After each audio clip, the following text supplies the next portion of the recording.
posted.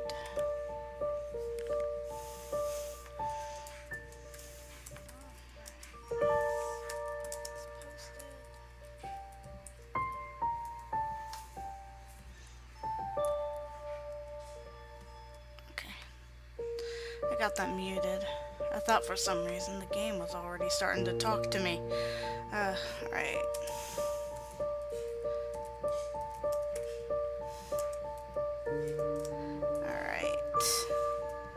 And there we go. Alrighty.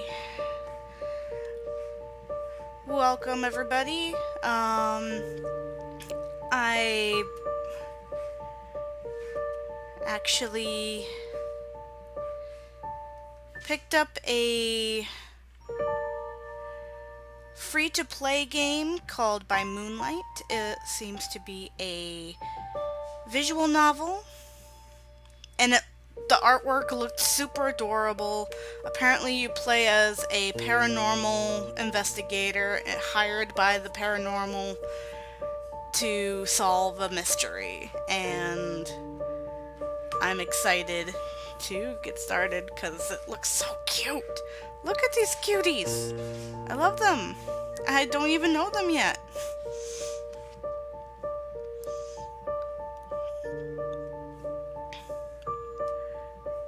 But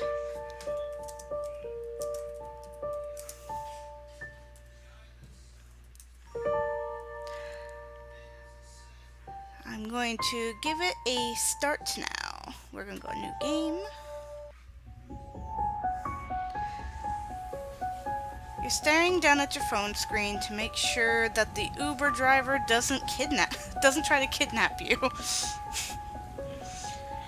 Maybe it's just because of your profession, but you've always been the paranoid type. Ah, paranoid paranormal investigator. Bail bondsman. Paranormal investigator. Normal investigator. It's a dark and stormy night. It's painfully obvious that it's raining because there's a leak in the roof of the car. It occurs to you that you've forgotten an umbrella, but you don't have enough cash to spare a trip home and back again. TF can read. The car screeches to a halt at what you presume to be your destination. Dots. It's no wonder they hired a paranormal investigator. You've been to plenty of weird places, but this one screams haunted. It looks like, to be perfectly honest, without looking up, I thought it was like the White House or something. But yeah, I looked up and I was like, oh, okay.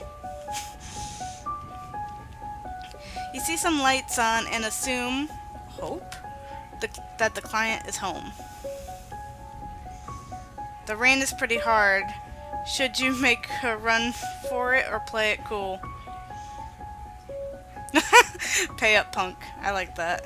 And plus the plushie on the dashboard is really cool.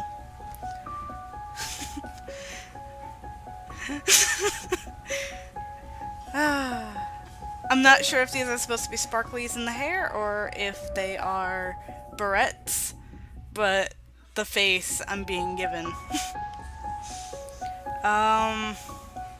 Let's fake it till we make it. Oh, it's you! I hope my socks don't get wet. You give a slight nod to the driver, who has given you a condescending look as you open the door. The overwhelming rain hits you and you fight the urge to run. Hello there, Mr. Mudcake, and hello there, Beth! How you doing? I'm sorry you can't stay, Mr. Mudcake, but thanks for stopping by. Glad you could at least pop in and say hi. I love this little cursor. It's so cute. Tiny ghost. Making slow, careful strides, You hope that if your client is watching from the window, they'll realize how cool and mysterious you are. Because cool and mysterious is my game, totally. You silently hope this won't make you catch a cold. Rain is not what makes you catch colds. You look up. The door seems larger up close than it seemed from the SUV. You raise your hand to knock the... Huh? You see tendrils of smoke creeping out from the door, but honestly, don't want to know where it's coming from. Fair enough. You hastily raise your hand. Oh, hesitantly raise your hand. I can't read. Oh my god! Look how cute! Hello there, Mike. How you doing? What do you want? Oh, I should give him a voice. Them a voice. What kind of voice should I give? Okay. What do you want? You stammer slightly. I'm the paranormal investigator you hired. You think to yourself that he gives off an intimidating aura. What could possibly scare him into calling you? You're starting to reconsider if taking the job was a good idea. Seba, down. Don't scare them off like that. It was hard enough getting anyone to come on short notice. You think that you heard him whimper. Oh. And a thought briefly crosses your mind that he seems like a puppy? I'm sorry. I thought you were the mailman. Oh, I'm sorry. I didn't voice sorry. I'm sorry. I thought you were the mailman. You laugh and stretch your arm out to pet his head. It's fine. Don't worry about it. Oh, sorry you can't stay long, Mike, but thanks for popping in anyways. The woman who claimed... I can't read. The woman who called Seba down is looking at you doubtfully. Are you really a paranormal investigator? You don't look like one. You snap back to reality. Of course I am. You hurriedly rummage through your backpack for your license. My lucky sweater. Super official paranormal investigator. You proudly show your ID. Specialty, really too much to suffering ghosts. Experience, watched Ghostbusters last year. Rating is what I'd give myself. A ghost, ice cream, sunshine, birthday, gift cards are ideal. Pricing, $5 for a will-o-wisp, $170 for a banshee. I can't read the last of it. You proudly show her your ID. After all, you are the renowned... What was your name again? The default name is Aiden. Okay, totally going to,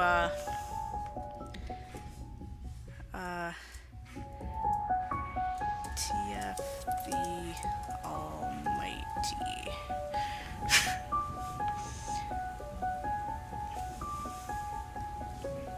TF the Almighty, is it? Yeah. Okay, so there's question. Oh, TF the Almighty, is it? My bad. Ah, thank goodness. I was worried that we brought the wrong person. Haha. You glance down at your soggy clothes and try to hide your embarrassment. She gives you a warm and reassuring smile. Many apologies for the understanding, TF the Almighty. My name is Joan. You give her a slight nod. I look forward to looking with you. She gestures for you to come inside, and you follow her lead. You can smell the faint aroma of coffee. My type of people love coffee. You were about to ask Seba if you could have some, but he is cowering in the corner. Oh, puppy! Puppy, it's okay. He looks like he wants to ask you something and nervously tapping his foot. Ask him what's wrong. Seba, is something bothering you? His ears perk up and he looks to the side shyly. I was just wondering what you are. I'm not getting these voices, man. I was just wondering what you are. Human, guy, or girl? Ooh. Tempted to say human. Though, personally, I am female in nature, so I will say... Oh, sorry if I was being rude or anything. I just didn't want to call you something bad. Aww. You're a good boy, Seba. Joan shakes her head. No, you did a good job, Seba. It's good to treat her with courtesy since she is doing us a huge favor after all. Ah, speaking of which, she coughs awkwardly. We called you here today for a certain problem. You give her a questioning look. She sighs. Maybe it would be faster if we brought him out. Who? Joan walks quickly to the other room and returns with the hulking figure at her side, following her hand for guidance.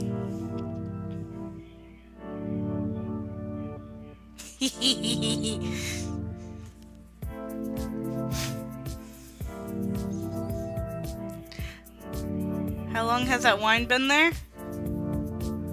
I don't know. If you mean in the backdrop, for a while, for a few frames. But, in general, I don't know. You feel the urge to scream, but your voice catches in your throat. You quickly turn away in disbelief. The headless being waves awkwardly. Oh, hi, buddy. Looks like it's got cobwebs. Then it's probably ancient wine. We probably don't want to drink it. Joan interjects. I don't see any cobwebs. I know that they've outlined things in the background to give them dimension. So one gazillion years. I'm just gonna say gazillion. 1 gazillion million years. So this might be a bit of a lame case. As old as my soul, many zeros. But Hans here lost his head, and we want your help in getting it back. Excuse me? Joan stares at you blankly. You're the paranormal investigator, are you not? Was that face on her hat always there, or am I just blind? As many zeros as my soul has. Use her hat. Hello there, PK Gaming. How you doing? An investigator of the paranormal, not an investigator for the paranormal. Yes, I see it's got a face, but did it always have a face, or did it just appear? I may just be blind. Yeah, it's always been there.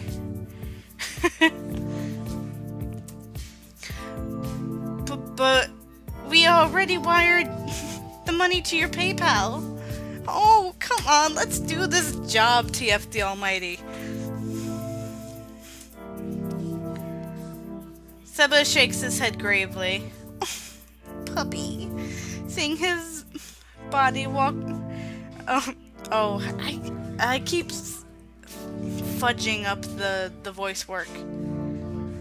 Hey there, Eli. How's it going? I was also lurking here, making a meme of the skeleton of the first screen, literally since he started streaming the exact second.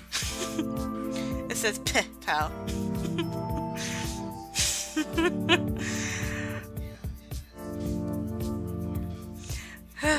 Alright.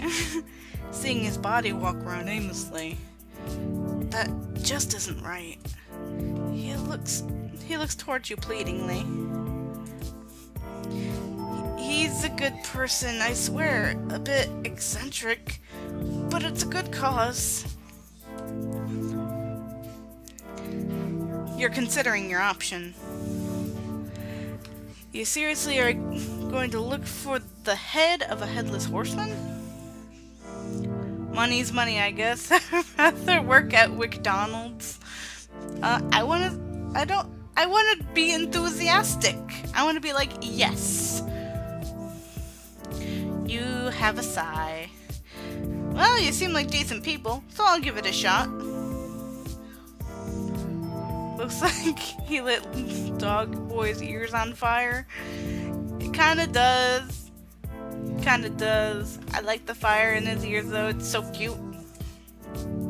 Fantastic. Let's seal the deal on a handshake. Her hand feels warm, or maybe it's just because you are out in the rain. You give a slightly relieved smile. At least the rest of you are normal. Hey there, Sushi, how's it going? Seba gives you a confused look. Who said that we're normal? He gestures towards Joan. She's a witch, obviously. He turns back towards you. And I'm a hellhound? Well, more accurate, a fox hellhound hybrid. Oh, so he's like a kitsune hellhound.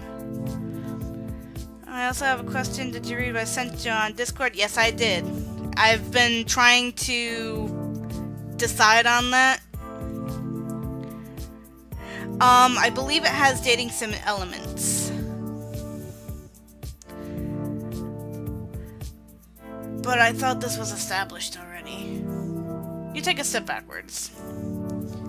I thought you were, I don't know, cosplaying, going to a dress-up party. Joan looks at you with complete disdain. What kind of person does that in their own home? You laugh nervously. I do. Okay, it was great meeting you and all. One monster I can handle, but three? That's just not happening, unless... Seba gives you the puppy dog. I want to give Seba a hug.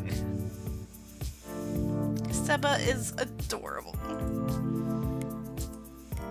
Yeah, I'm out of here. Joan shrugs slightly. Be my guest. You grab the handle and...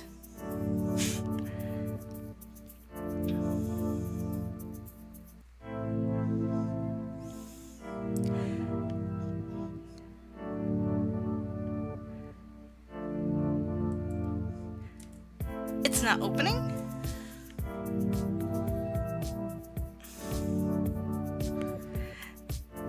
You see, as a witch, that handshake of ours, it kind of made a spirit contract, so you could try all you'd like, but that door won't budge. Forcing me into a contract without knowing, isn't that like, I don't know, illegal? Actually, in some states, a handshake is legally binding. I know it's that way in South Carolina. Oh, it is. Not. It's not illegal. Some places. In most states, it's This...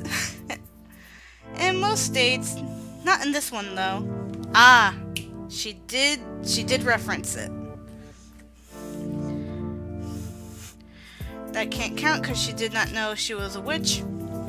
It don't matter. You shook your hand on it. You don't have to know anything. If you sign a contract, you sign a contract. Shake your hand, you shake the hand. If you seal the deal, it doesn't matter if you know all the details. That is binding. You know, with the economy and all.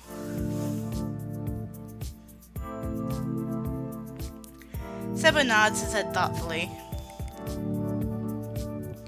Yeah, with the economy. The economy has nothing to do with it, though? You take a deep breath and breathe out. So if I find this head for this Hans guy, I'm free from the contract, right? Pretty much, yeah. His ears perk up suddenly. Aw, I want to give this boy a hug. Oh, right. I almost forgot. I keep messing up the voice work. Oh, right. I almost forgot. He barrels out of the room and returns almost immediately with a bag in hand.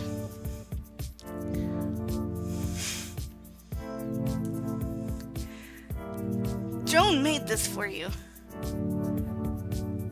He hands you a lightweight black satchel. The witch avoids eye contact bashfully. It wasn't like for you per se. Are you sure? I'm pretty sure these are my initials. So it's TFTA? She clears her throat. Let's just say that you might need to take some precautions around some of the residents here. And that I don't want you dying prematurely. You give her a curious look.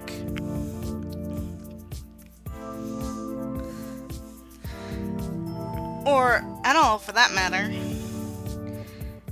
Okay, look. Don't you have somewhere to be already?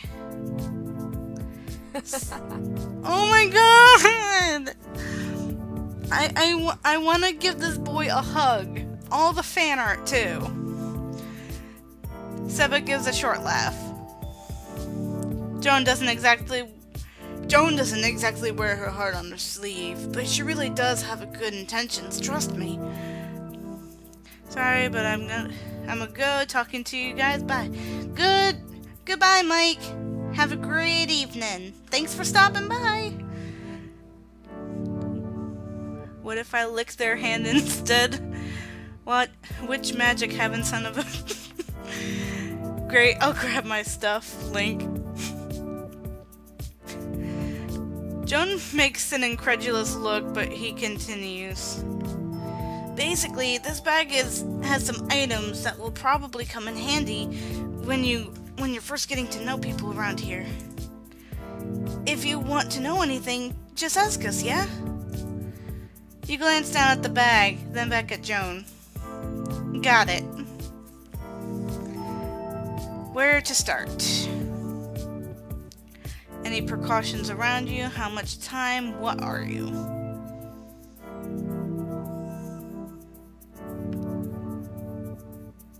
But we already... Okay. How about any precaution? Do I need to take any precautions around you two?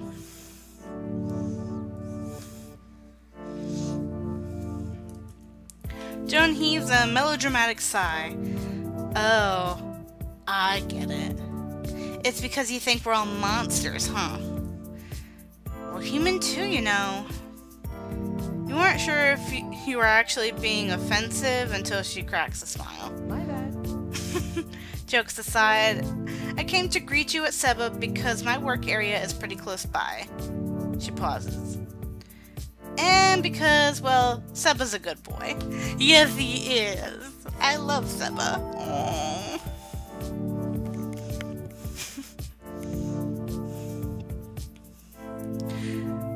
You glance down at the bag, then at Joan. When can we smash? Let me smash. You don't even have to turn around to know that Seba is wagging his tail excitedly. Such a good boy. Such a good boy. I wonder how much time. By the way, how long do I have for the job? I don't know. It depends on how long you're willing to stay in the Haunted Mansion. He pauses. Well, ideally, you'd be done by morning. After all, most of us are nocturnal here. You think to yourself that you might need to get some coffee after all. All the coffee. But we already know what they are. Sorry if this is a bit rude, but what are you guys again? It's even more Smash. Let me guess Smash. Well, I'm a witch, so I guess that... Semi-human. I love that artwork. Oh my gosh. Why do I feel like I just got interrupted? Oh, I want to be interrupted too. Stray fox. Oh, my baby. Seba's my child now. Seba is my child. Joan looks like she wants to go back to sleep. You pause for a second and realize you forgot the most important question. Wait, where should I go now? You were trying to ask Joan, but Seba immediately jumps in front of you. Oh, I know. He lifts his nose up and closes his eyes. He looks incredibly focused. You think back to all those documentaries where dogs who would follow a trail by scent alone. Without realizing it, you lean forward in anticipation. He sneezes and turns back towards you apologetically. Seba, I love you. My bad. It's allergy season. I always wanted to make a Tsukasa fan YouTube poop. Go for it, dude. I wouldn't mind at all. I love YouTube poops. Maybe you should wander around and hope for the best. And why didn't they just get him to sniff out if he's a fox? Hey, who knows? Maybe he has a human nose instead of the hyper senses. Who knows where you are at this point? Clearly, you don't. You walk aimlessly in circles a couple of times without seeing any living or undead, before eventually finding a long hallway. I like the scenery. You hear the sounds of bones rattling. Alright, I have to leave. Good night, everyone. Sorry I didn't join for that long. It's okay, Sushi. You can watch the rest of this later. You have a great night, and thanks for popping in. In the distance, you could see a small frame of someone bent over on the ground. The closer you approach to the figure, the more you realize that, rather than being someone who is made of skin and bones, the person you are looking at is, in fact, a skeleton. And I'm looking on my phone real quick for the thingamajig on Discord.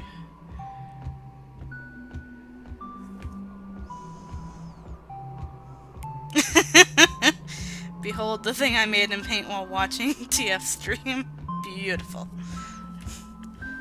So I guess we're gonna meet Sans. You try to hide your surprise so you don't seem to be rude. The skeleton sighs.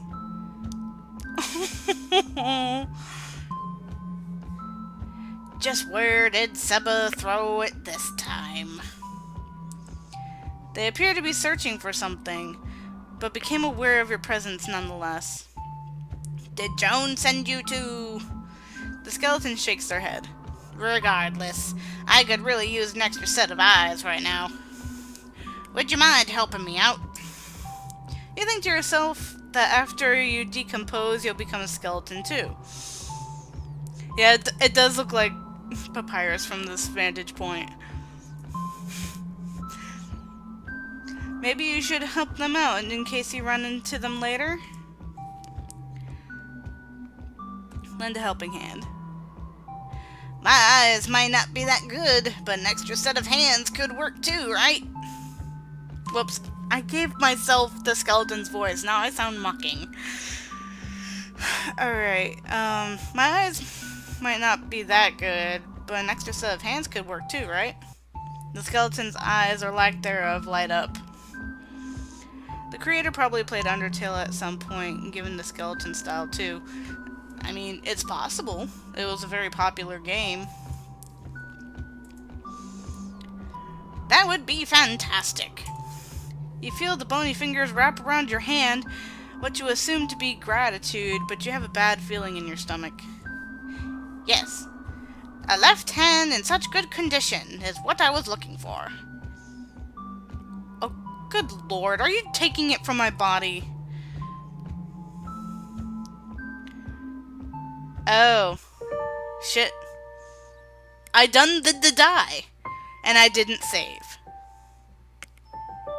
I done did the die.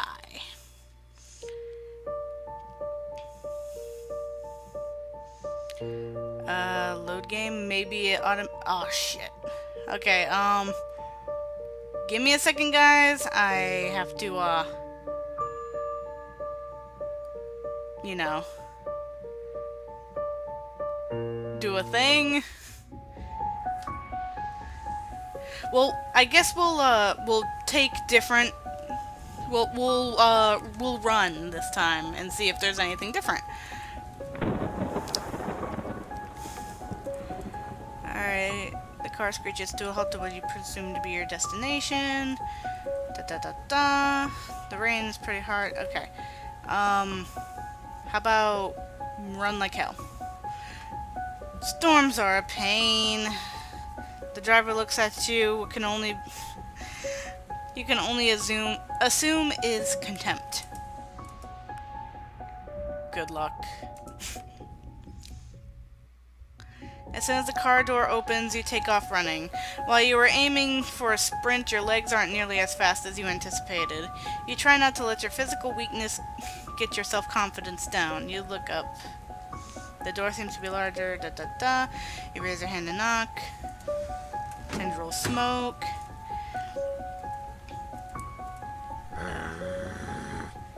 Oh, Seba! My baby!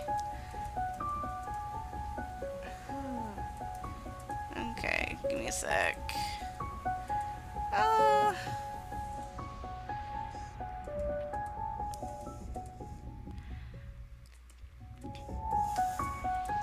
Of course I am. You hurriedly rummaged through the backpack for your license. Alright. Let's do... I'll still do, TF the Almighty.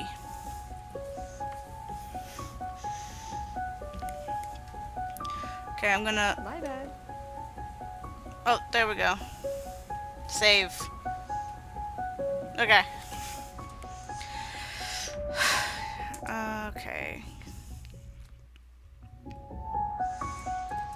Okay,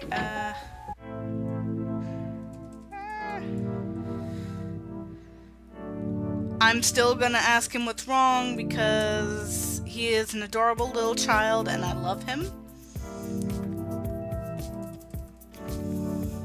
But I like the fact that they actually take gender identity into account.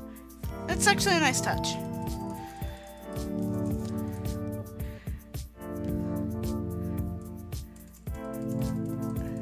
There we go.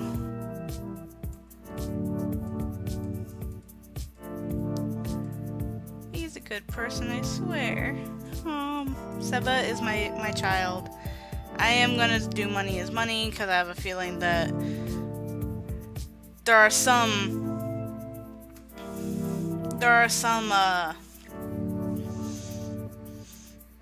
aspects, or there's some like dating sims and stuff that I will.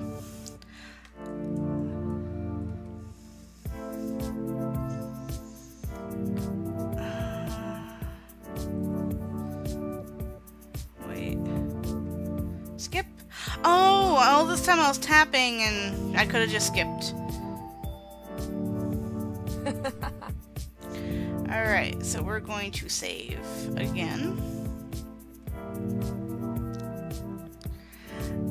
My bad. Okay.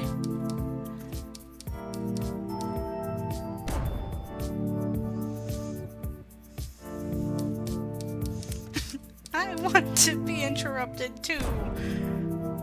There are some dating sims. Bad.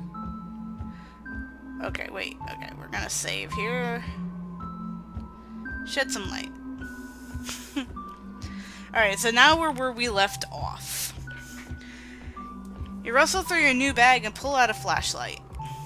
You flip it on and point it in the direction of the skeleton. Guess you could call this a light bulb moment? You sweat nervously. Back home, your jokes typically fall flat. You're about to apologize for making a pun, but you hear their bones rattle with laughter. The skeleton literally cracked a smile. That would be fantastic! You pan the flashlight around with your immediate surroundings until half of the bony left arm is brought into view. The skeleton's eyes, or lack thereof, light up. I'm gonna save right here. They quickly grab the appendage and affix it to their left elbow socket. Flexing their hand a couple of times to make sure it is in good condition. The skeleton grins. Thanks for illuminating the answer to my problem. You stifle a laugh. I could see some Undertale my hand now flesh bitch. Okay, that's great. I guess I'm a bit bright at times. Skeleton wanted to follow up with another pun, but it seems to be at a loss for and switches topics. Pun battle, and I won. It coughs. It seems I have forgotten to introduce myself. My name is Marrow.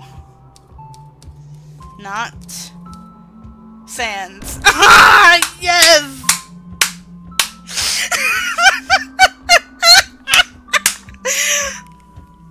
I love it! So yes, there was definitely some Undertale inspiration. Not Sans.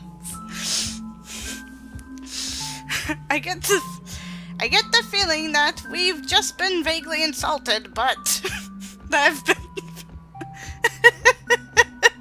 I mean, I didn't doubt that they did, but, like, because it was a very popular game, but that was a good one. Ahem. And you are? TF the Almighty, paranormal investigator at your service. I'm going to save, because I don't trust this game anymore. You do a clumsy bow and hear rattling of laughter again. Well, it's my pleasure to meet you. It's rare to find someone with good humor nowadays. Marrow pauses for a second before clapping their hands together with sudden realization.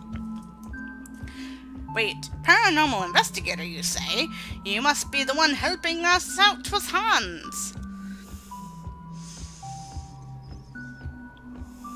You should do a run where you name yourself Chara and get all the bad endings on purpose after.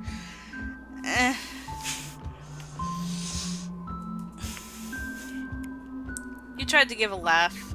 You give a tired laugh, I mean, I really think there's no connection. Hans is the guy with the fire head that we're looking for his head. And Hans is actually a German name. A common German name.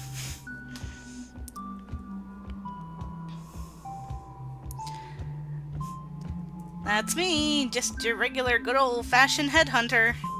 You give a slight sigh. Honestly, it would have been a lot better if you knew what you were getting into. Before signing a contract with a witch you barely know. I mean, sure, you finally got to encounter the paranormal, but this really wasn't the way you thought it was going to happen. Or what you thought they were going to be like. You look back up and see that Marrow is deep in thought. You know, I may not talk to Hans that often, but he has a unique personality. But I still care about him. After all, we are the only two people in this house who struggle with losing their heads occasionally. Part of you wants to question what Marrow's definition of people is. But you stop yourself since you'd probably be insensitive. Marrow's teeth start to chatter nervously. I may not be able to help much with searching since I don't want to run to Sheba intact.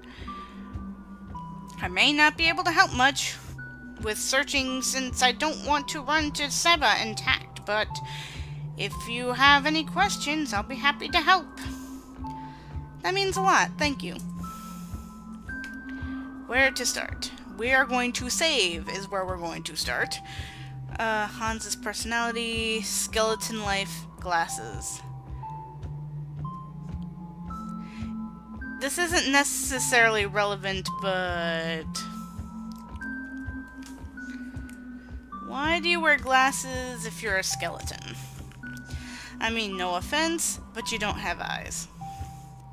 I could see where you might think that, but... Marrow points towards the top of their skull excitedly. See that crack? Yes? It's lightning-shaped, right? I see where this is going. I mean, yeah, but what does that have to do with...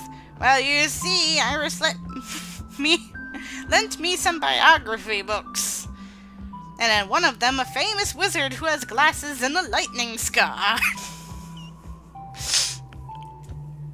Wow, that's so cool. You don't have the heart to tell him that it's fictional. He's a Potterhead.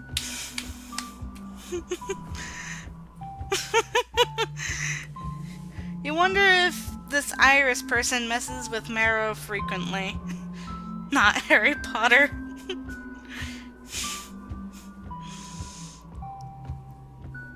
I wonder... Skeleton life. Were you always a skeleton? Were you always human? Yes? No? Maybe so? The skeleton gives a soft, raspy chuckle before looking down. Honestly, I don't remember anything before I was at this mansion. If I was happy, if I had a family, what I looked like. Am I a decomposed human? Or was I just created this way? Or maybe my life was just that insignificant. You want to offer some consolation, but the words seem caught in your throat. Baby.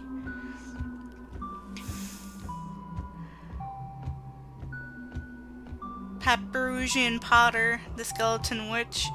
Perfect name, ye. Papyrus Sands.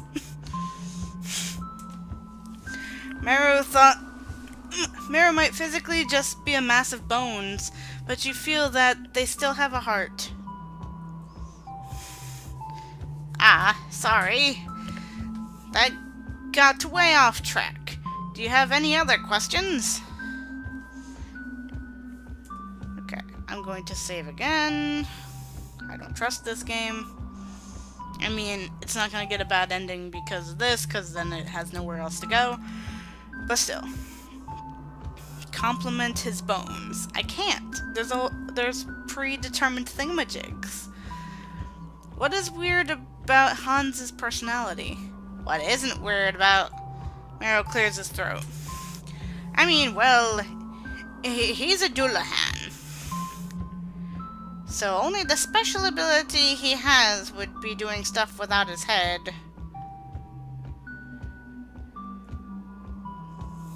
But I'm not sure if there's any other way to explain it, to be quite frank.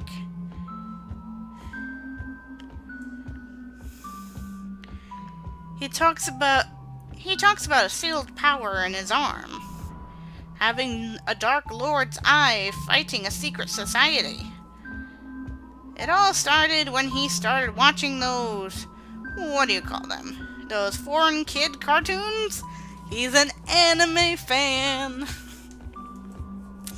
You stare into the distance with a deep sense of emptiness. Those are classic signs of a Chinubu. I'm gonna say a weeaboo. Because I don't know how to pronounce that name.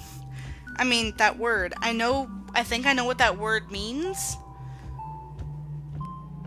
Because I think I've looked it up before. But I'm just gonna say weeaboo just so I don't butcher how to say it. 8th grader syndrome. Anime. You say that you aren't into it, but who are you kidding? Your hair is pink. You desperately want to switch topics. Let's move on. Oh, before I forget. Where did you last see Hans? Let's see. I think he was heading to the library to look up sewing capes. But he's a very impulsive individual, so I wouldn't be surprised if he changed his mind somewhere along the way. You groan. Tracking down such an unpredictable person is slowly becoming more and more of a pain. Marrow notices that you are distraught and hurriedly tries to lighten your mood. I might not know where Hans is, but I certainly know where the library is. Could totally make an Undertale using Marrow and Hans. Let's see. Marrow fiddles with their fingers, popping one part off and popping it back on again while lost in thought. Yes. I believe that if you continue straight down this hallway and knock on the right door a couple times, it should get you there all in one piece. Hello there, ice cream. How you doing? And they give you a weak smile. Mystic libraries grow more fickle with time, so be sure you follow the directions properly, okay? Oh shit, I was supposed to be paying attention, I guess. The right door, okay. You nod and pick up your bag, set off to what you assume to be the right direction. I'm gonna save.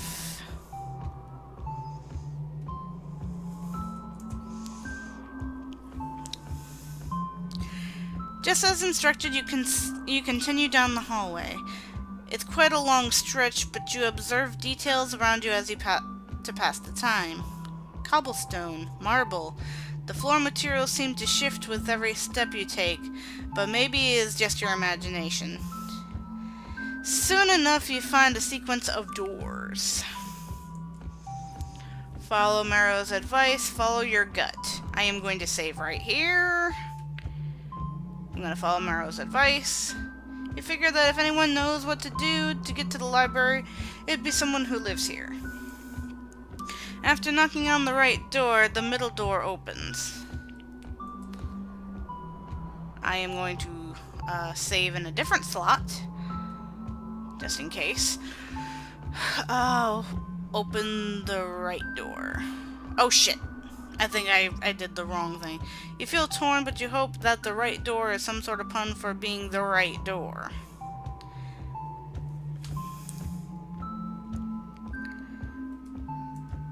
Your logic makes no sense. Regardless, you stick to your decision, nervously tuck on the door in front of you. It swings open, thankfully revealing the library. Thank goodness. Do you have high sleep for hours? I have a headache. I'm sorry, but welcome to the stream, Slasher. How you doing?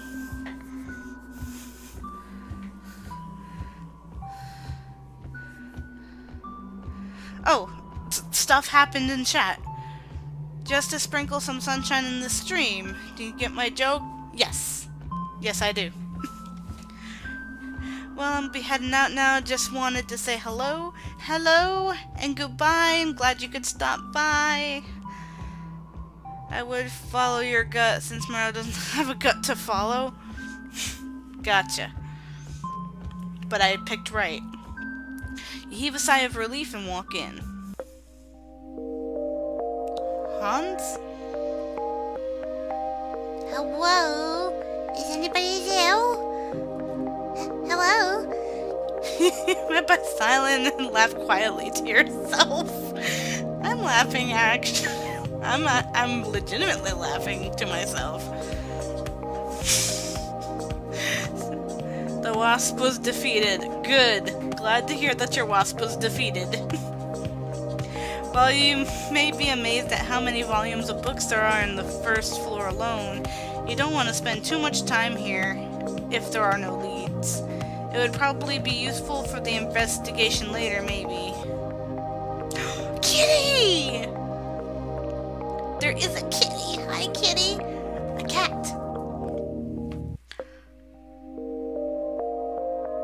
I'm going to save.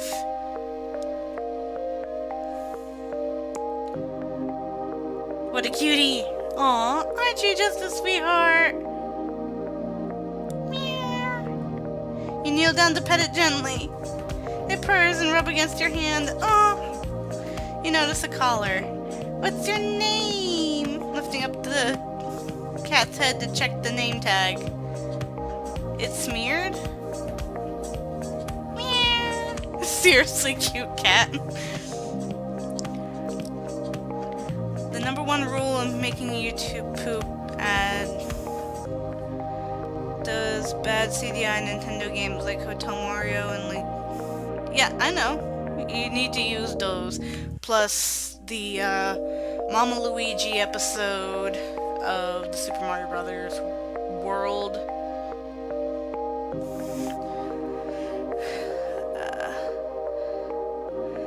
I'm the kind of person who would try to die in every possible way in this kind of game because I find it's more fun than playing it right. I'm a weirdo. For the sake of the stream, I want to live as long as possible. The cat quickly slips from your grasp and dashes out of one of the library doors before you can react. Oh, wait! Stumbling back to your feet, you chase after it, exiting through the same door. You aren't sure how far the cat managed to go, but you're hoping that it might lead you to someone or something important. You tripped on something, but with your super cool ninja skills, you didn't fall down. You glance back, wondering what it was, only to see a dead body. A dead body. First a missing head, and now you have to solve a murder.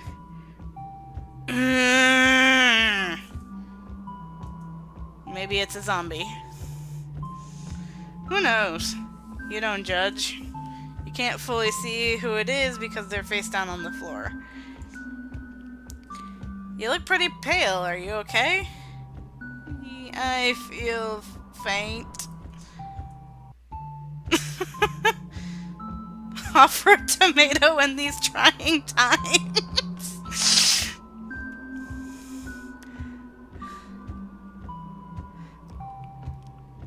You throw a tomato at her, which she catches purely on reflex. She shakily brings it to her mouth and sucks the juice, leaving behind a carcass of a vegetable, fruit. What are those things called again? She wipes the remains off her face. Hey man, thanks for the help.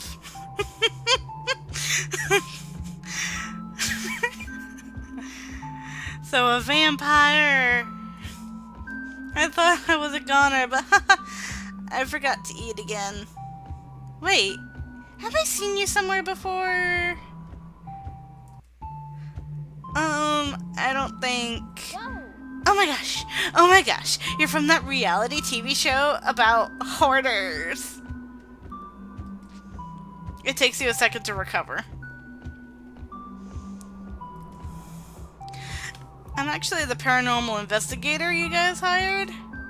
Her eyes widen. I swear I didn't do it.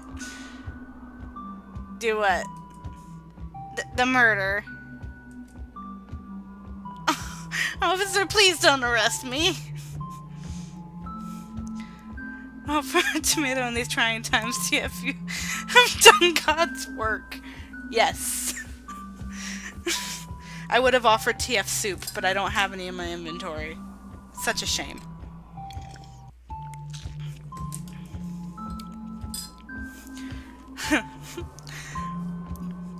It's Marceline. Brown hair edition. Yes. I have a family. My son just got into kindergarten. It was all for the kids, I swear. You what? She breaks into laughter and takes a little while to calm back down. She wipes a tear from her eye. Oh, man. That was a good one. You should have seen your face.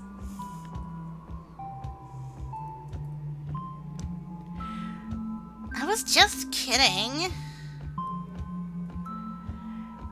I'm pretty sure that was never part of any YouTube poop, and please refrain from saying that. I'm just gonna...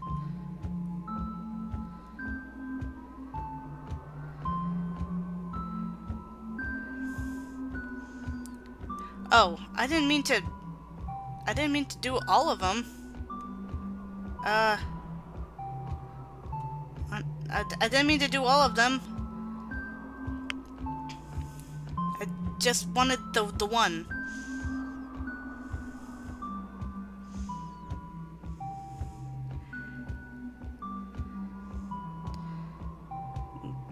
I think they meant Gagas. I have no idea, but I know that was mentioned in my last stream and it made me uncomfortable, so I would appreciate it. Yeah, I know, but the description made me uncomfortable. So I would appreciate it if that was, you know, refrained. I don't know why it made me hide everybody. I mean hide all of the comments. Just wanted to do the one. Not all of them. Just the one.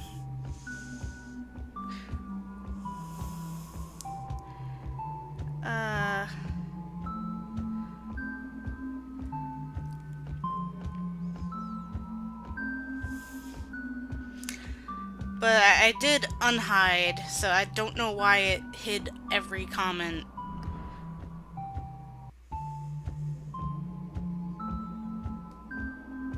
Okay. Alright. I know why you're here, officer, so just ask me whatever. What my favorite color is, what my favorite kind of food. What's your name? Oh, I'm Iris. But if you want, I could also tell you about... That's okay, I could take over from here. Where to start? We're going to save.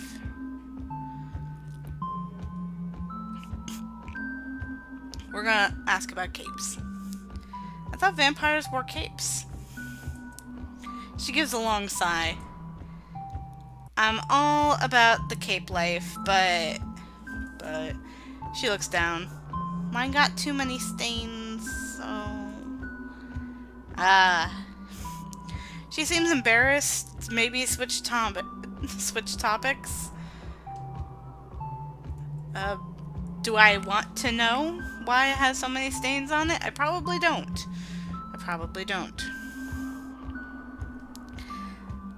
This is kind of off topic, but why do you eat your tomatoes in such a weird way? She stifles a laugh. Because I'm a vampire. Lazy. Lazy fangs. Beautiful. Did anyone hear that typewriter or... You tried hard not to look surprised but fail miserably.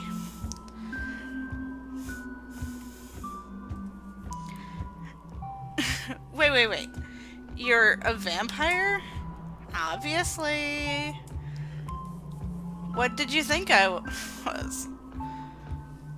So what?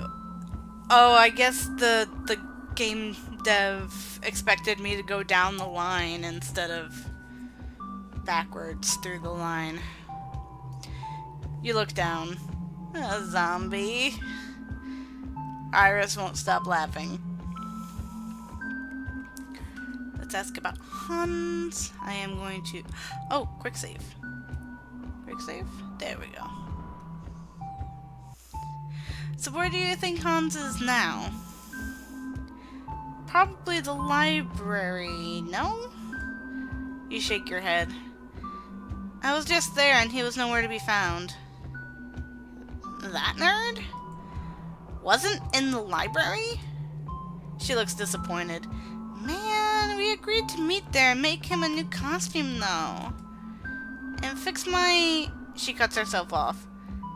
I mean, anything else you want to know? Well, I guess at at this point, I'm just kind of confused where I should go. I mean, so far my only lead was a bust. You stop talking midway as you spot the cat from earlier in one of the columns. The two of you make eye contact and immediately starts running. Sorry, Iris. It was nice meeting you, but I gotta run. Okay? You're already sprinting before she can finish the rest of her thought. I am stalking this cat. Ah. You're so focused on tailing. Get it? The cat, you've lost track of where you are. Not only that, but the feline is nowhere to be seen. Drat. You start to wander off in hopes of finding a familiar face. Marrow, Iris, Joan, even Sebo would be a welcome sight right now. You continue to sulk as you meander around the mansion. I almost read that as murder. And it's like, let's just murder around the mansion. Till eventually you start to hear a very faint sound of someone singing. Your feet move unconsciously, and before you know it, you're standing in front of a large door. Just wanted to see. Okay, I was just making sure that the quick saved in the first slot. It has a rusted metallic finish and is slightly ajar. Is that the quick save?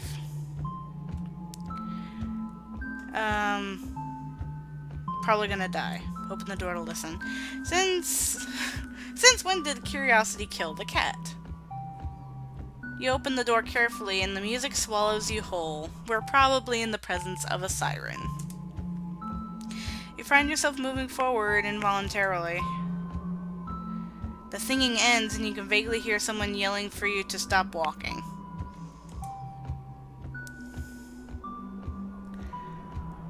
But soon all you can feel is cold water as it fills your lungs. I'm dead. In the deep end. Yep, I died. But that's okay. We saved before we made that stupid decision. So we don't have to go through all of that again.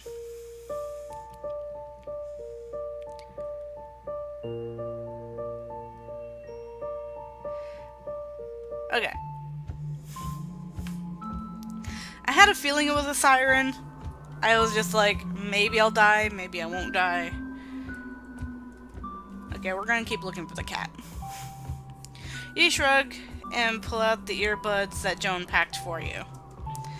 opting for some of your own music while you look for the cat instead. You barely start to walk away when someone calls out to you.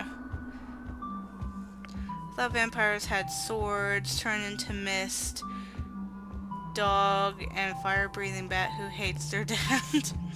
Nobody plays Castlevania Symphony of the Night for PS1. Hold on. You pause and glance behind you to let them catch up. Hey, thanks for waiting for me. You're the paranormal investigator, right? That's actually the first time someone's guessed that right. Yes, I am. Well, it's nice to finally meet you. I'm sure that you're probably tired after wandering around the mansion for so long. So why don't I try to answer your questions before you ask? I see no reason why not. Okay. Well, to start off with, my name is Myrrh, and I am a resident siren. Idle.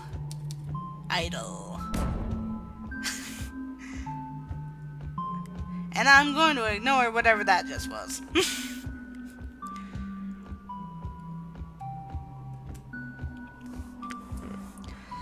As for Hans, I heard some movement in the library earlier. I went inside to see if maybe he was rolling around, but there wasn't anyone in there. Oh, I've just thought merman, and that's about it. That's pretty weird. I went there earlier as well, and all I found was your stomach grumbles loudly as Myrrh laughs softly. Or maybe we should take a break from finding Hans and find you some food instead. You give an embarrassed nod. Oh, and Gills. Didn't even notice that till now. Yep. Maybe it's because he's a siren, but you feel so relaxed while walking with Myrrh. Instead of focusing on directions, you follow his lead and just keep up with the conversation. Before you know it, you reach your destination. He waves goodbye, saying he'll catch up later after his workout.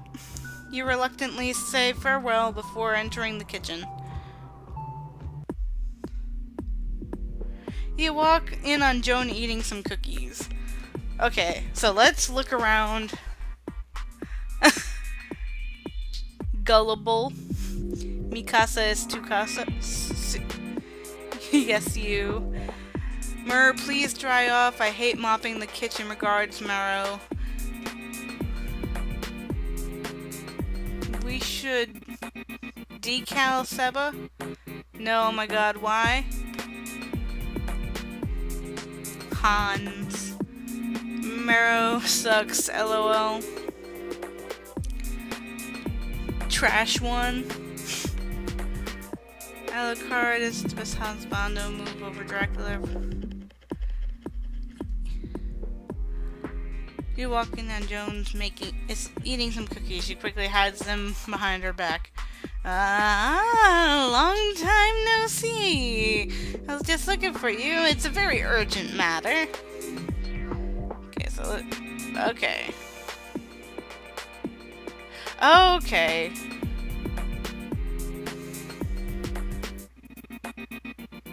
Menu. Okay. I was just snooping.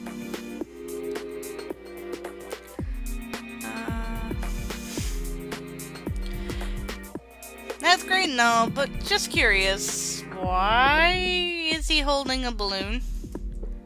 Oh, you're kidding, right? There is literally no one else in the room with a balloon. Joan claps her hands together in realization. Oh, you mean Hans. Hans' headless body staggers over awkwardly, hitting several chairs by accident along the way.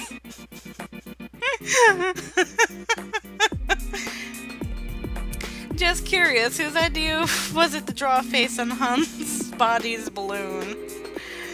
Mine, of course. She seems strangely proud about this. Also, it's rude to call him Hans's body. While Hans controls his body, he is also semi-sentient and kind of has a personality of its own. So to keep track, we call his body Buddy and the head Hans. Buddy? Because body sounds like buddy. It was Iris's idea. Good, right? Very good. You get the feeling that Joan and Iris collaborate on these sorts of things often. Okay, but back to my initial question. Why does Buddy have a balloon to begin with? Oh, well, Buddy kind of gets anxious when Hans isn't around. So the balloon is meant as a placeholder, so he can feel like he's holding up a head. Buddy attempts to nod in agreement by waving the balloon head up and down. You nod back in support, your stomach growls loudly. Maybe we should continue this discussion over food? You nod with more enthusiasm, and Buddy takes the opportunity to go back to doodling. She brings a plate of cookies out once more and puts it on the counter. Joan continues to eat the cookie from before as you grab one for yourself. As you bite in, the chocolate melts in your mouth. You feel the tension leave your body with every piece you eat. Joan remembers something and finishes her last bite before dusting her hands off. Oh, I almost forgot. What I initially meant to talk to you about. You give her a questioning look. The mansion is fairly large and, well, dangerous at times, so I was thinking... You swallow before responding.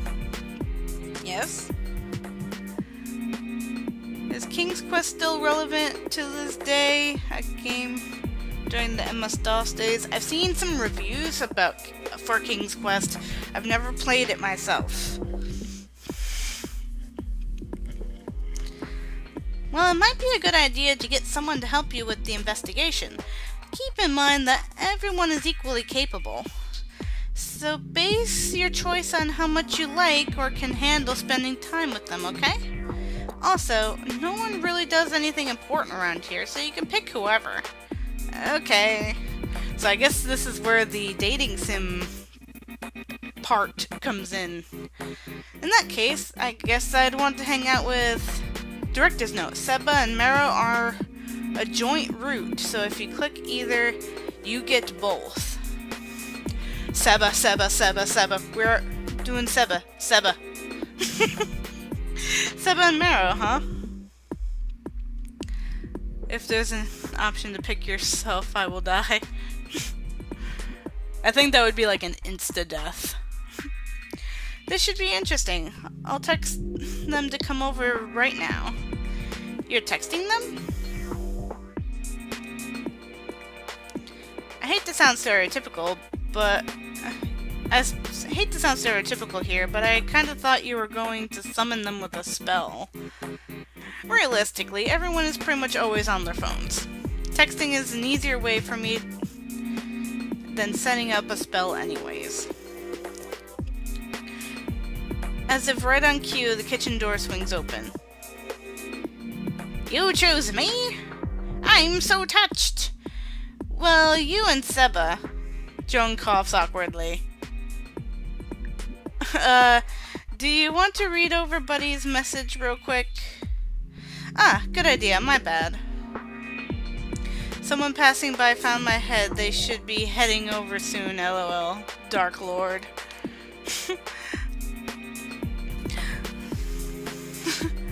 Buddy points at a piece of paper at the table excitedly. I'm pretty sure that this is from their own personal work desk, and if that's the case, that is hilarious and I love it. Like, they took their own photo. Yeah. You read the message fairly quickly, only to pause at the last line. I thought we were looking for Hans.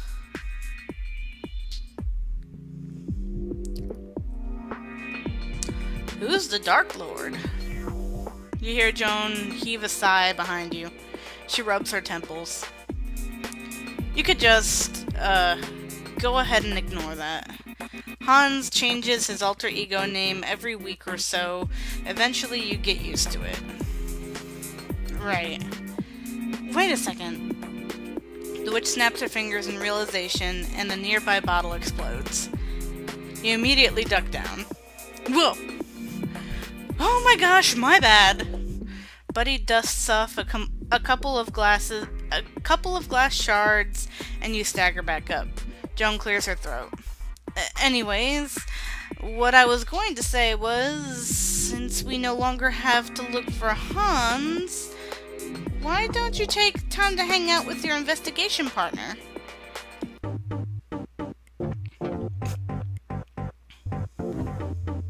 Initially, the three of you weren't sure where to start. Let's save that real quick. Seba flat out has the mentality of a puppy, while Mero just wants to stay inside and read. Instead of a mutual agreement for an activity, what really happened was something along the lines of, chaos caused by Seba specifically. You were feeling kind of worn out, so you decide with Mero on going somewhere. There's my son. Doing the best stuff. Quiet to wind down for a bit, but Seba had the exact opposite intention. He, for who knows what reason, thought you were playing an extreme version of hide and seek, so he would jump out of any possible area and jump scare you and Mero. Are you tired currently? Very clearly. However, you counted every time Seba would startle you, and intended to pay back the amount in full. That being said, at some later point, you managed to work up enough motivation to challenge Seba to several races while Mero kept track of time. You might have lost every single round because you're the only human, but that rush of adrenaline sure picked you up. The three of you feel tired and accomplished in a way after non-stop running and chasing. You can feel your bond strengthen through the power of investigation of exercise. You both receive a text from Joan saying that Buddy conveyed another one of Hans's messages. You wonder what it is about. Turns out, stranger who found me is very beautiful and way out of my league. Please find my head faster. I look lame with them carrying me. Dark Lord, I was a date. Buddy is waiting at the dining table once more, and you take a seat preemptively. You look down to read Hans's new message, and Hans is bragging about a date somehow. Extremely irritating. Joan apparently shares the same sentiment since she has pained expression on her face. Hold on, we're gonna quickly save. Boop. Must be nice. Good for him. Her voice sounds extremely monotone. I cannot talk. Somehow the idea of Hans, of all people, managed to land a date. Good for him. Joan took the strand of hair behind her ear. Well, I'm incredibly sorry to say that you'll have to actually investigate now that Hans is, no, that's completely fine. It's what I'm here to do, after all. Man posting does memes about summoning steamrollers and screaming, "Rye, we're fun back in 2010.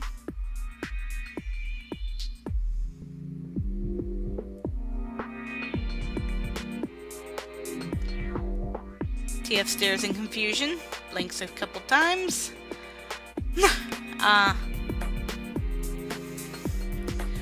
Although, just curious. When you think of a possible date location in the mansion, what comes to mind? Dating, huh?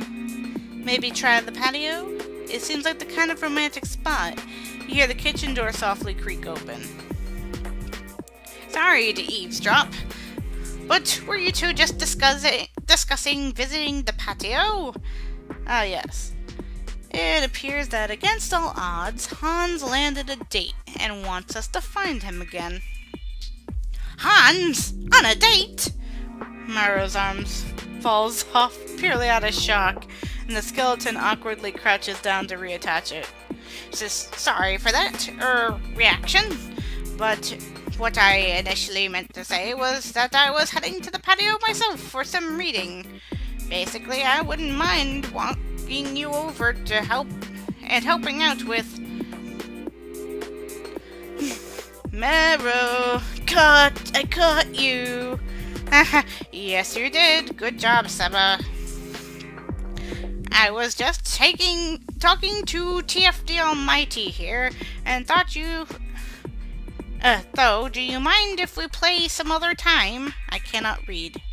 TF is bad at the reading thing. What are you guys planning?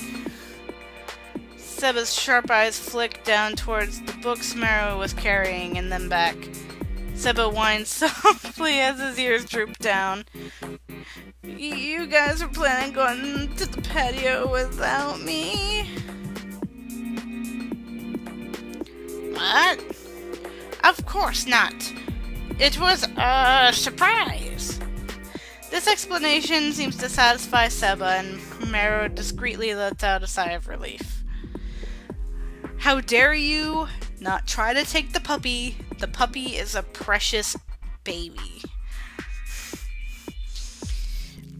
You are going to check with Jones if you should stick to your investigation partner when, searching around the mansion,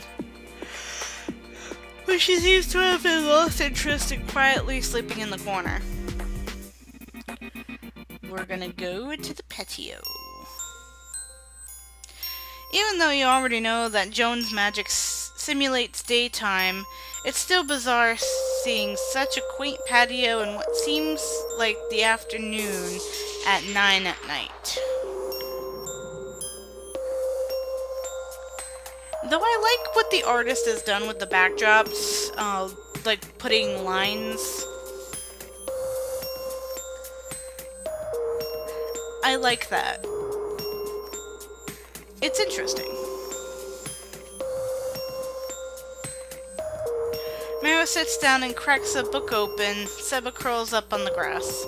A soft breeze ruffles your hair, and you breathe in deep to gather your thoughts before starting. Clearly, Hans his mystery companion are no longer here, but maybe they left something behind. Does not Sans have pants? That is the question. Oh, not Sans. Okay. I think so? Director's note: for investigation scenes, hover over different parts of the screen.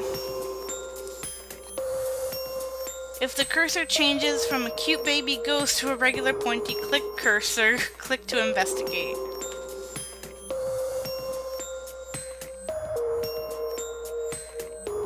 You see something glint in the corner of your eye.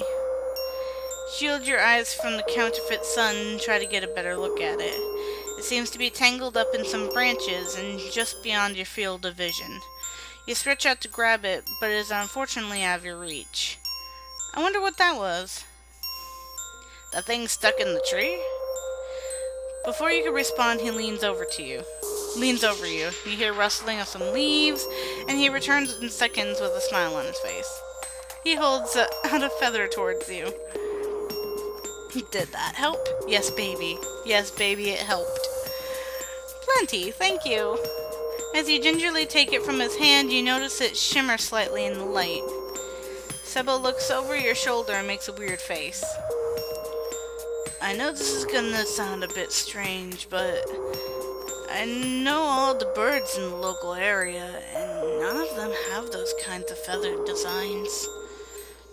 Sure enough, the closer you inspect it, the more it seems out of place. The way the light reflects around it creates a luminous effect. And if you stare at it too long, you start noticing colors you can't quite name. No, Seba, you're right. Something seems off. You tuck the feather away in your bag so you can inspect it further later. I wonder what else I should look for. You notice some dirt from the planter that spilled onto the floor. This normally wouldn't be an object of interest, but whoever is accompanying Han seems to have stepped in it by accident. Maro glances over but doesn't seem very intrigued. What are you looking at? Hold on. Let me make sure. Log. Let me make sure I accidentally double tapped. But whoever. Okay. I double tapped, but I guess it didn't configure. It's good. What are you looking at? Some dirt. You have an idea. Hey, Seba, you think you could try to trail scent from this? Of course. Of course. Is what I'd usually say, but I have allergies, remember? My baby, he's so cute. Oh, my bad. Sorry, I forgot. Don't worry about it. We could just follow the actual trail. We should probably do that after we finished up here. Wonder what else I should look for.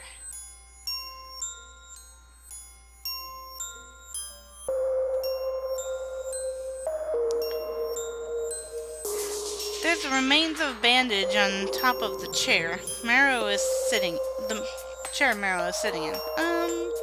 Maro? The skeleton peeks up excitedly. Yes. Do you want me to help you with your investigation?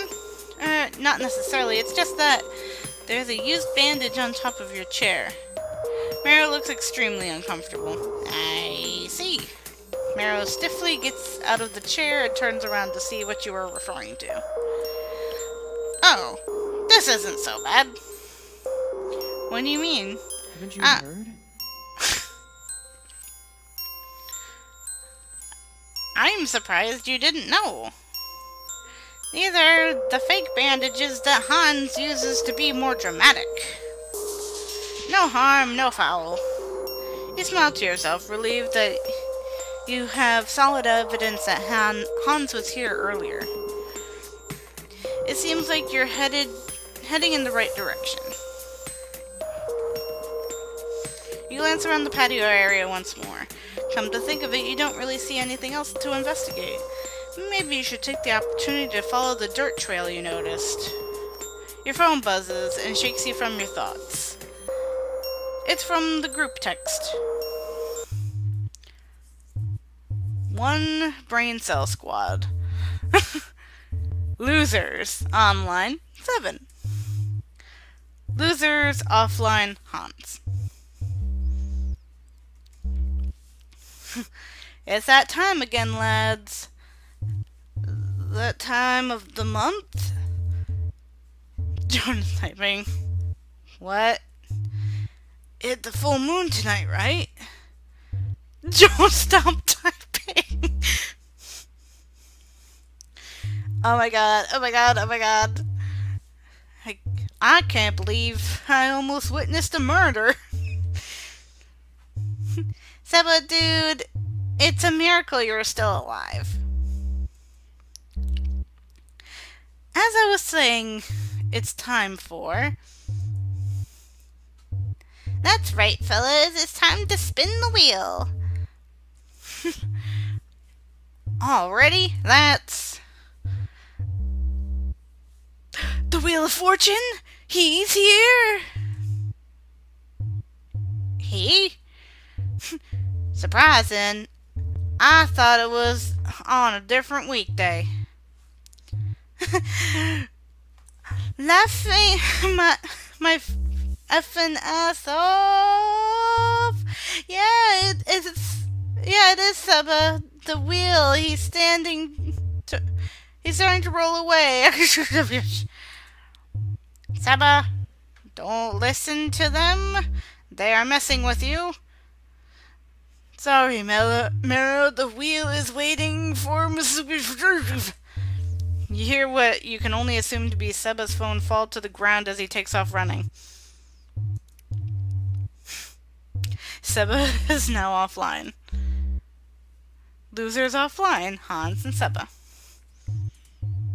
I honestly can't say I'm surprised at this point. How does Seba fall for this so frequently?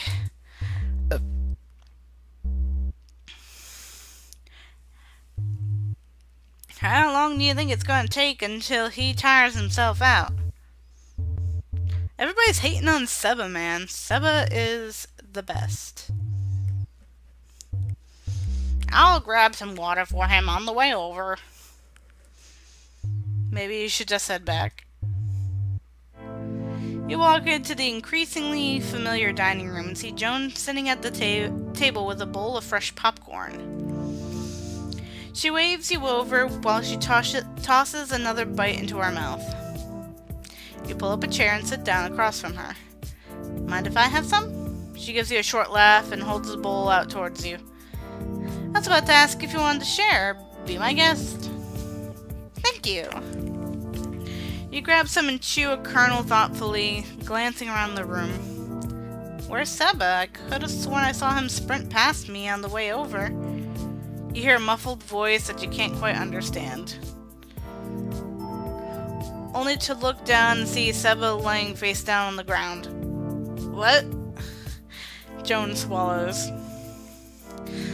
He says that the floor is helping him cool down. She immediately throws back another handful of popcorn. Seba reluctantly flips over. That felt good. He pauses. I'm pretty sure I saw Buddy writing another message on the way over. What do you want to bet it's another love letter? As if on cue, you hear a thump from someone hitting the door frame. You turn towards the sound to see the Doulahan run into the door. Back away slightly, and then try again. Try moving to the right. Buddy hits the door frame again and looks, despite having no facial expression, betrayed. Okay, we're gonna quickly save. Your other right. Buddy, it's your other right. Yeah, your other right. Yeah, your other right. Don't trust Seba, he's a moron. Hey. Seba, don't listen to them, sweetie. You're adorable and, you've done no wrong. The Doulahan cautiously shifts to the left and finally stumbles into the dining room. Buddy seems to be putting the finishing touches on the letter. Joan is still eating, and so is feeling with his tail. You look at the flames on his ears curiously. I know when we first met you said you were a demon, but what kind are you?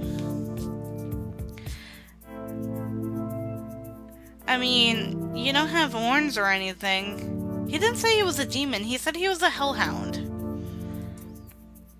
Well, Joan seems to think I'm half hellhound and half Ninetails, but I disagree. At the mention of her name, she looks up with contempt. On what grounds? Seba looks towards you. He looks back towards Joan. What does on what grounds mean? Basically, what is your reasoning? Oh, in that case, I bought this DNA kit online and... Let me guess, it says you're a descendant of George Washington? Seba puffs out some smoke in disapproval. No. Clearly, I'm a descendant of Genghis Khan, and I'm a native to Australia. Clearly, this DNA kit was not cheap, but made for humans. Clearly, you're cheap and... Clearly, you're cheap and made for humans. Oh? Joan snaps her fingers and Seba disappears into a puff of smoke. You cough at the clouded air and wave it away, only to see an infant Seba on the ground. He starts crying and she gives you a kind smile. I'm terribly sorry you had to hear that. Children can be such a handful. And a quick save. Now then, let's see what Hans has to say. Put another thing in the chill zone. Check it out when you get a chance. I think this is the last time I'll be checking the Discord until the end of the stream. I arrive, flesh fucker. Not Sans' best skeleton. Anyone in the stream will get this.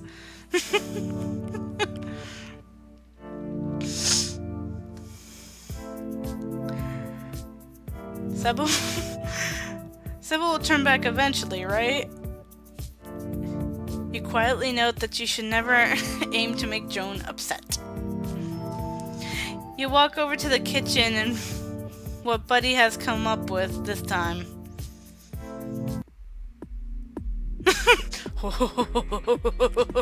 Never mind, take your time. We're having a pretty nice moment and I enjoy having their lap as a pillow. The Dark Lord. This beautiful, beautiful child. I'm loving Hans more and more. Isn't he kind of rubbing in our faces at this point?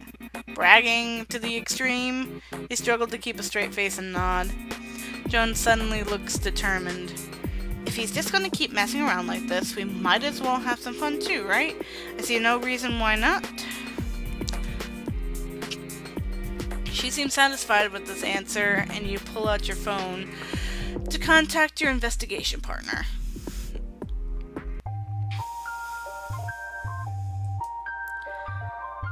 Seba is asleep. It is your time to strike.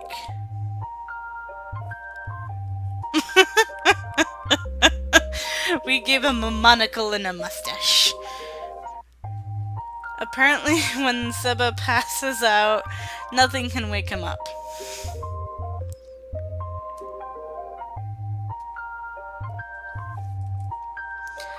There were several times when you or Mara would accidentally drop something, or even fall down on top of him, and he didn't stir once. At some point, the two of you felt satisfied with your progress. Seba wakes up and ends up being scared of his reflection. So you reluctantly erase all of your hard work.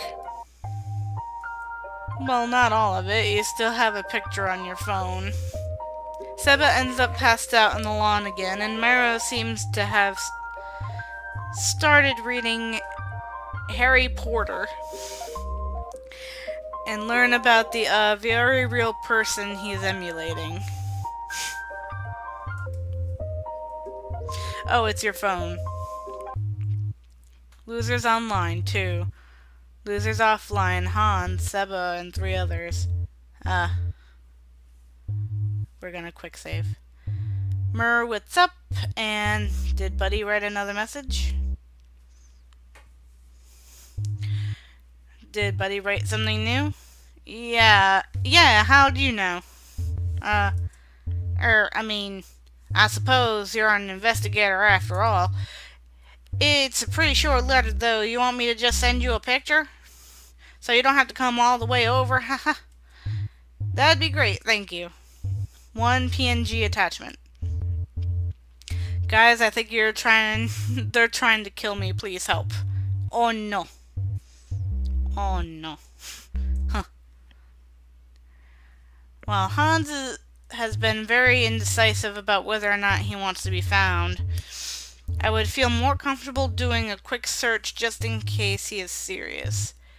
Agreed. That's a really good... Losers offline, Hans, Seba, and 2 others. Idea, since it's better to be safe than sorry. Why do I keep cutting off lately? Who just logged on? I don't know.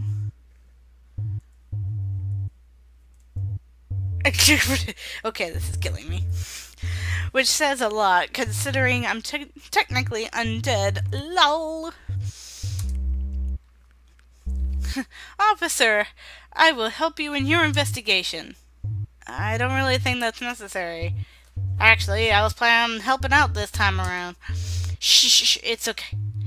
I know you're just in complete awe right now.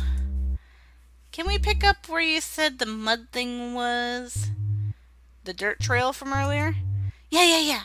Meet you there in like 5 minutes. Okay, bye! Iris is now offline. Well, I guess I'll have to surrender this round. Leave some investigating behind so I can do it with you next time, okay? Will do. Good luck. You roll back your shoulders a couple times, crack your neck. It's investigation time. And it'll probably be chaotic. Probably be a chaotic one if Iris is involved. You arrive shortly and vaguely recall passing by this corridor before, but judging by how large the mansion is, you could be mistaking it for a different location. You turn to ask Iris about what areas are nearby, but she is already laughing too hard to respond. Maybe you should just start looking around on your own. Director's note for investigation scenes. There we go.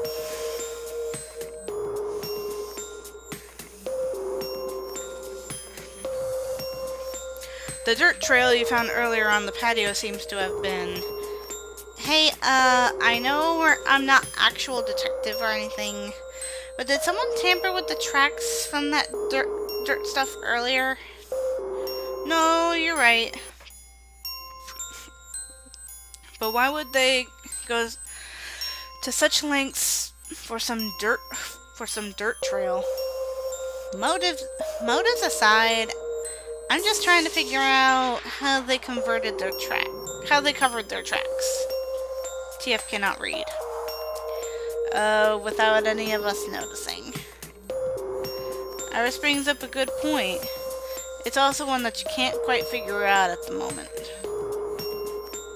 Mystery aside, you're shocked to find that Iris is actually helpful?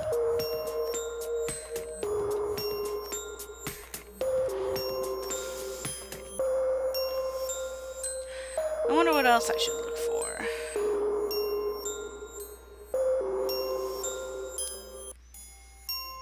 As you continue walking down the corridor, you see something gleam on the ground. Bend down to pick it up. I feel like I've seen this on TV somewhere before. Iris peers over your shoulder out of curiosity. TF the Almighty, you madman! What is it? That's a really rare trading card. You should just take it and run. From what I hear, you can get it through the black market, and even there it's limited. Really? That lucky? She freezes. Hold on. I actually think it's one of Hans's cards. You shouldn't steal it. I mean, yay, you found a clue! But you never really felt more let down before in your life.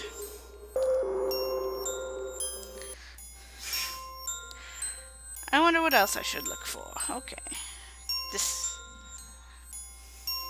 Something catches your attention near one of the columns. Well, to be more accurate, you sneezed and then something caught your attention. Aww. Your sneeze sounds like a puppy.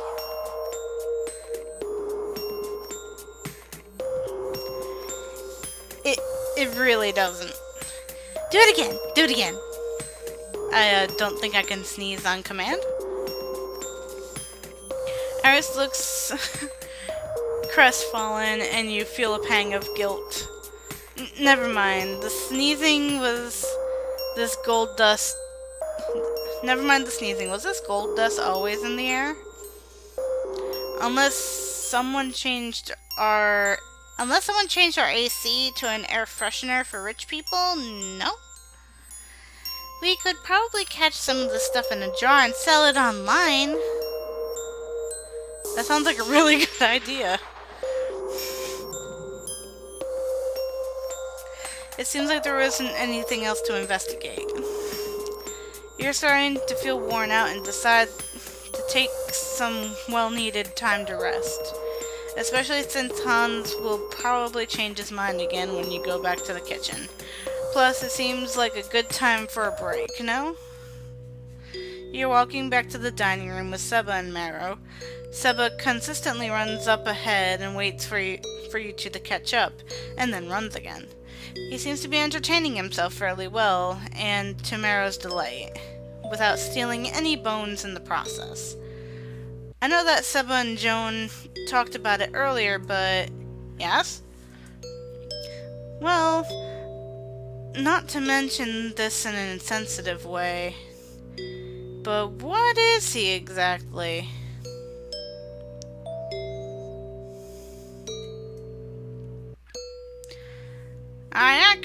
I actually, despite all the time we spent together, have a fairly limited amount of knowledge on Seba. Then again, I don't think that Seba quite knows all that much about himself either. The skeleton does a slight chuckle. Does he have paws for hands? That'd be even more adorable. My son. That magic... magic, no. That might be one of the reasons why I can be around him so much, since neither of us really have much of a past to cling to. Well, in my case, I don't have one at all, though. I suppose that makes sense. How did the two of you meet, anyways? Calling it a meeting of any sort is a misnomer, quite honestly. Seba was a stray who wandered around and loved digging holes, and I suppose one day he just happened to dig up mine? He stifled a laugh. Somehow that sounds like a very Seba-like thing to do. Indeed. What was it? He is already by the dining room and seems to have only heard his name in time. His name in the whole conversation.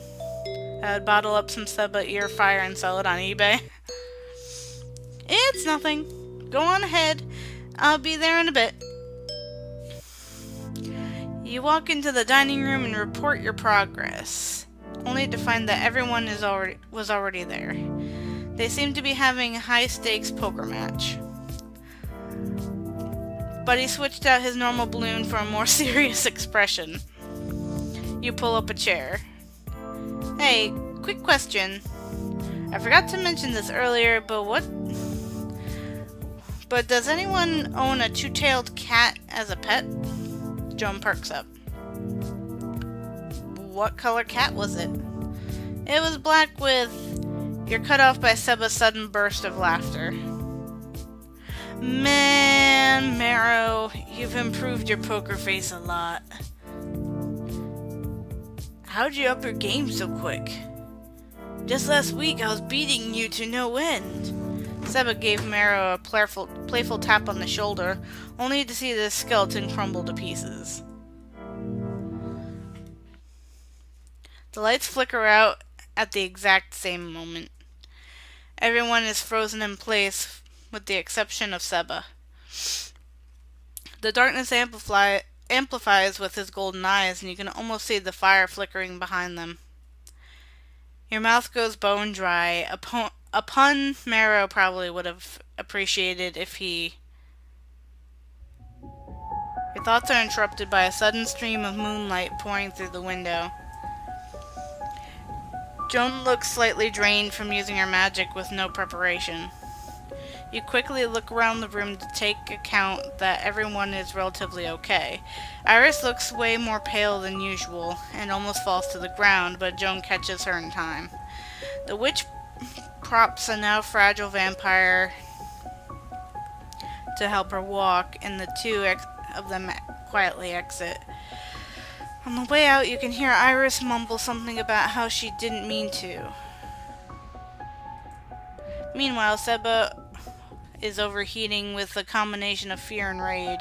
His flames flicker from their usual shade to red and then back again. Mur is trying his best to keep Seba stable from a distance, covering his own gills so they don't dry out while using the soothing tone of voice. You only have enough time to interact with one of the issues, so I'm gonna save. I'm gonna do a hard save.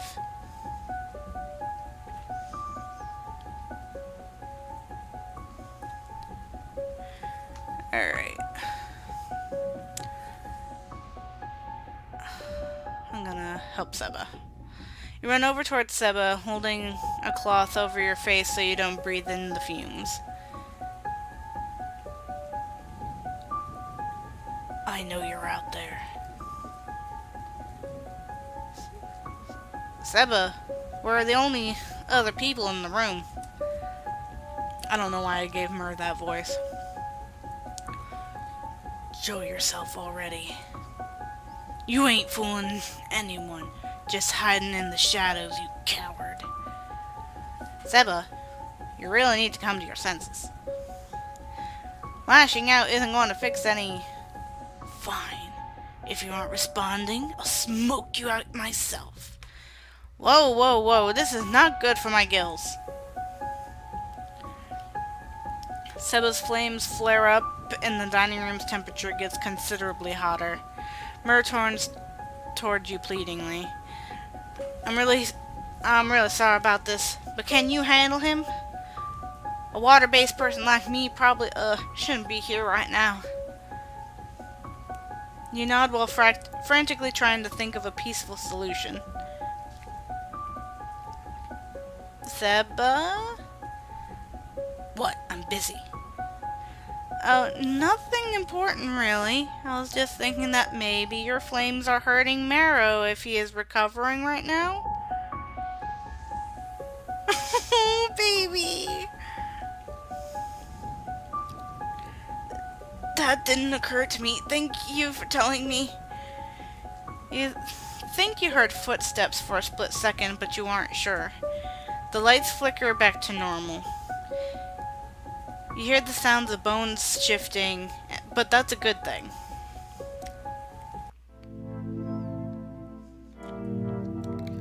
That felt weird.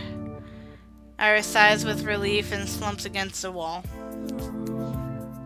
Marrow, you weren't waking up. What? Sorry for the trouble that I've caused. I'm sorry for the trouble I've caused. I'm not sure what happened. It's fine, it's fine. We're just glad you're safe. Everyone else nods in agreement, but as you scan the room, you notice that something is off. Wait, where's Buddy? The second the words slip from your mouth, a heavy feeling descends upon the room. This can't be good.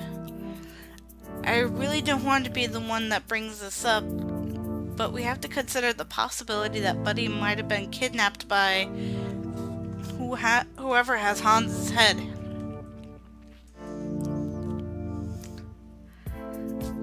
I'm not sure if this is helpful or not, but I found some remains of dirt leading to the library. I mean, it seems like it might be leftovers from the trail you found by the patio, but then again, I don't know, man. That's actually an awesome lead. Thanks, Iris. It was nothing, really. Plot twist, the cat is behind all of this. That'd be an interesting twist.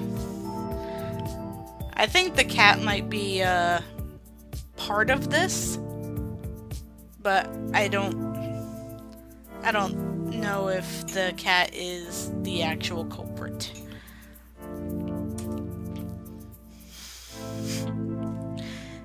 In fact, if you want, we could team up again. Actually, Iris, if you don't mind, I would like to take this part on with the TFD Almighty. I think that my skills might come in handy for once. Sounds good to me, but we should probably hurry over, yeah? Since we want to get there before the culprit leaves and all. You're absolutely right. Let's go.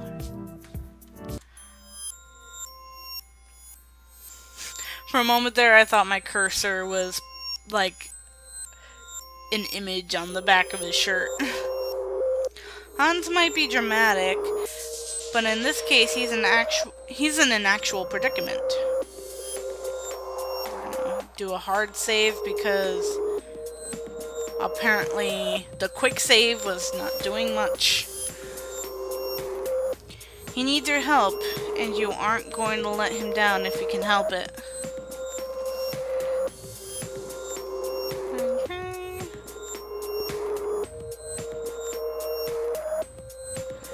I can hear a ticking noise around this bookcase for some reason.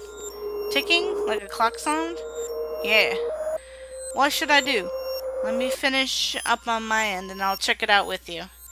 It might be a sign that there's a mechanism nearby. Got it.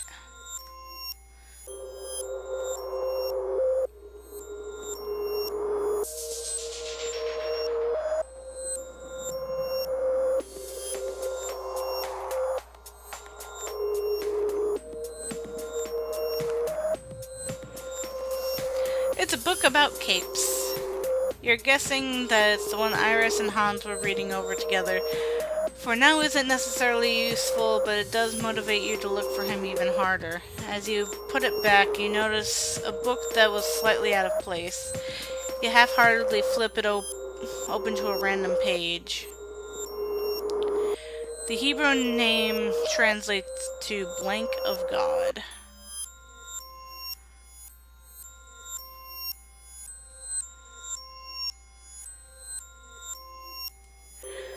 Help from God, or one whom God helps. Blank does not act independently from God. Blank takes only those blank which blank has commanded to take.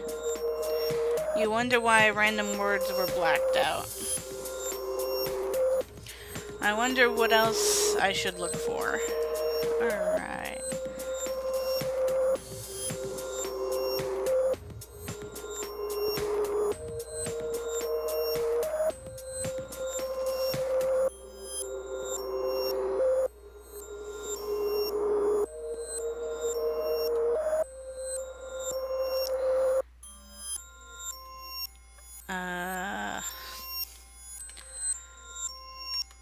Oh.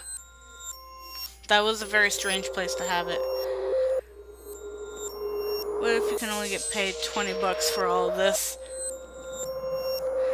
That depends. I guess if I had a good experience, I'd be alright with taking $20, but if I had a bad experience, I'd be like, pay up.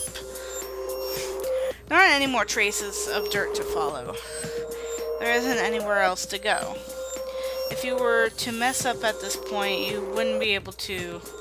Mur notices your uncertainty. He mouths the words, "You could do this." It gives you a soft, reassuring smile. You take a deep breath and calm yourself down, giving him a nervous smile back. Seems like there isn't anything else to investigate on your side of the library. You head over to Mur to take a closer look at the ticking noise he keeps hearing. Is it a bomb? I think there's a hollow space behind the bookcase, so I'm guessing... there's some sort of secret room, but you can't figure out how to open it? Mur pauses before looking back towards you. Well, I have one more trick up my sleeve. He hums to himself quietly, his eyes closed. One more trick? What do you... Mur's eyes flick open, and you're immediately lost within their depths. He gives a soft laugh and you snap back to reality. See? One more trick. As a siren, one of my latent abilities is being able to sense the things of emotional importance. So hypothetically, if there is a secret room here, someone should have an attachment to it, right? Mer, that's incredible. He rubs the back of his neck shyly. Anyways, it seems to me that the most emotion is concentrated right about... His hand passes lightly over the books as he quickly looks over them. Here. Saying this, he tilted one of the novels slightly downward.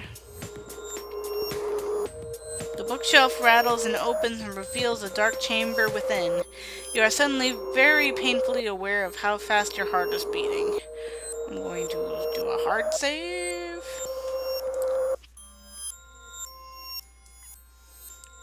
Fumbling with your phone, you text the group chat to let everyone know your location. Mur holds his hand out to you. Shall we go in? You give him a shaky smile. Way ahead of you. Ooh. Stepping inside makes you feel like you're no longer in the same house. Columns stretch so far above you that your eyes are unable to register if a ceiling exists. A chill runs down your spine. You're starting to feel feverish. You can't tell what temperature the room, can something this large be called a room, is. But if you can feel a constant wave of heavy air pressure. It hurts to breathe. Mur takes a step backwards in shock, struggling to catch his breath as well. What is this place? The others arrive and share the same reaction. Joan looks like she's zoning out to cope while Marrow falls apart slightly, literally. I have a theory. I think Hans may have been abducted by some sort of angel. It looks like this may be a heavenly plane. Maybe somebody who wants to kill all the monsters, all the demons. Seems kinda likely. But that's just my thoughts. Seba's tail between his legs and Iris looks more pale than usual. You take a deep breath and flex your hands a couple times to keep calm. You'll be in and out in no time. The location doesn't matter. All we need to do is grab Hans and get out of here.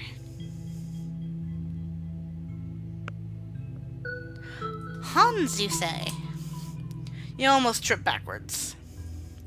How did you... Wait, no, who are you? Shouldn't I be the one asking that? Hans told me all about his friends, but hasn't mentioned anything about you. Well, no matter. My name is Azrael. And here comes the introduction video, I suppose. Judge and jury. Thought so. Angel. Right on schedule. Now for the rest of you. You hear someone yawn. Oh man, it feels nice having my head on my shoulders again. Head. Less.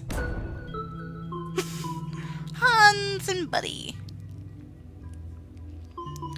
I don't even feel like addressing whatever that was.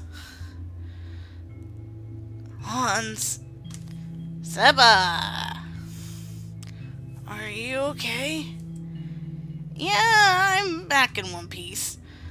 Or should I say 2 pieces? Good enough for me. What do you mean? Hey, you. Oh, you couldn't possibly referring to me, right? To be addressed in such a lowly manner. Seba's flames start to flicker red. Did you have anything to do with Marrow losing consciousness earlier? Do you mean the skeleton? If so, If so, my sincerest apologies. When you think about it, though, wasn't I just returning them back to their original form? In a way, you keeping that thing alive is far worse than my unconscious actions, no? Seba ignores the angel's comment entirely. First Hans, then Mero. Listen, I've been looking for a way to blow off some steam lately. I don't suppose you'd mind if I took it out on you. The angel gives a short laugh. I was just thinking the same.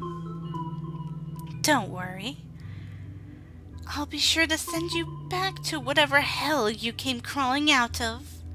Seba exhales, smoke pouring out of his jaw. Fire starts scattering across the tips of his fingers. Be my guest. Woof! There goes my boy. He's fighting for those he loves. Within seconds, Seba is engulfed by flame. He looks back towards you with a sense of urgency. Grab Hans and go. I'll hold them off until you're out safe. Got it. Hans stares in awe as his own fire diminished by the sheer velocity of their collision.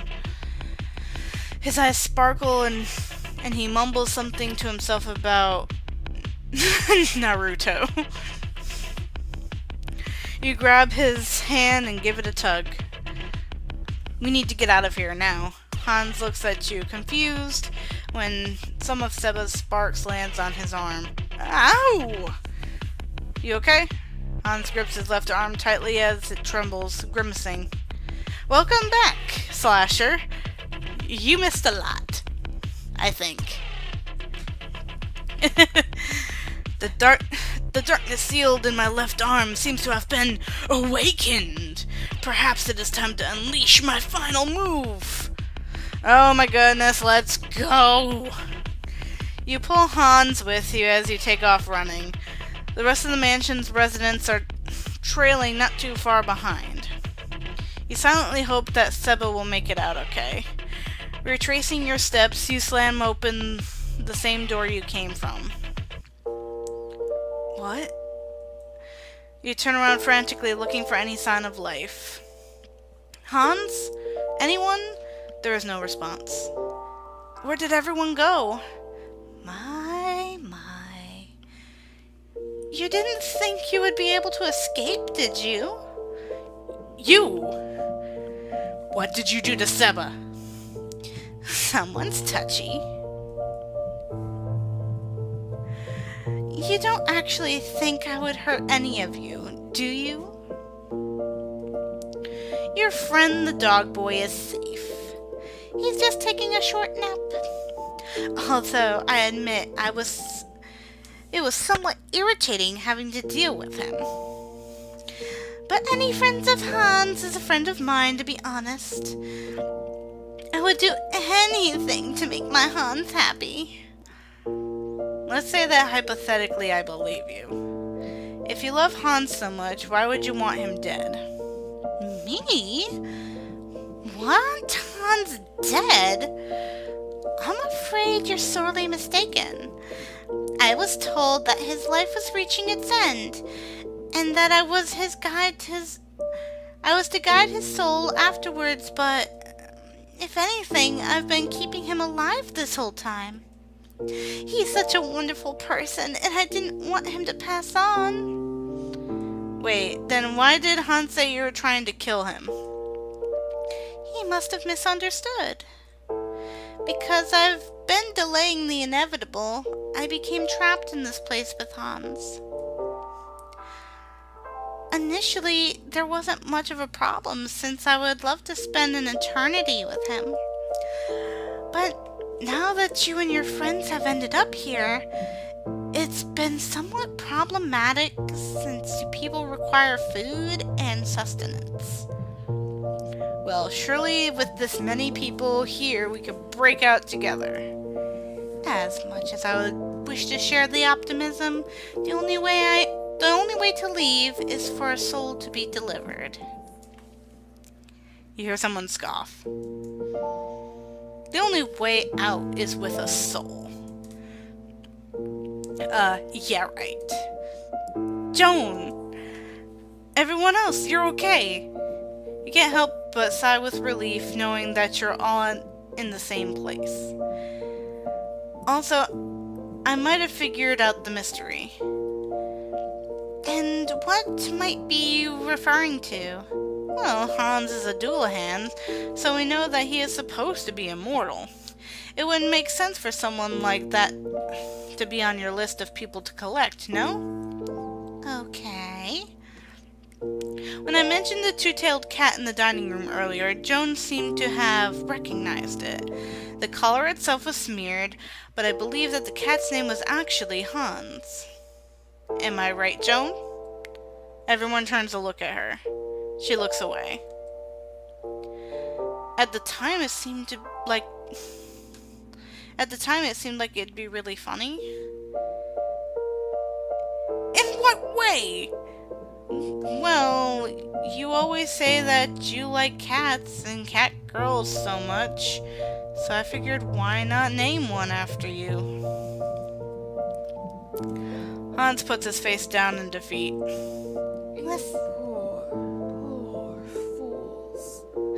Listen, I'd hate to ruin such a nice moment, especially after you deducted all of that. But the truth of the matter is that even if the order was wrong, we still need to sacrifice a soul for all of us to leave safely. I can't grab the cat Hans while I'm stuck in this barrier with you guys. You get the feeling that you're the only chance everyone can make it out safe.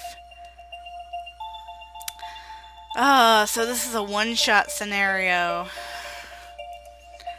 Everyone else here is in some way, shape, or form supernatural, so they won't be able to serve as a complete substitute because of the nature of their soul. Besides, of course, the resident Doulahan, since he was meant to be taken in the first place, opting to not sacrifice his soul would result in everyone starving to death. It seems as though the sacrifice will either come down to you or Hans.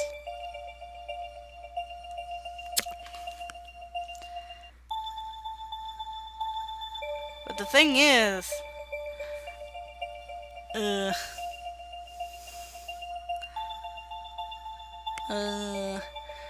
but didn't it just say that Hans isn't able to? Maybe I didn't read that right. Hold on, let me look at the log. The feeling that it's the only chance that everyone else here is in some way, shape, or form supernatural, they won't be able to serve as a complete substitute because of the nature of their soul. Besides, of course, the resident Doulahan, since he was meant to be taken in the first place, opting not to sacrifice us. Okay,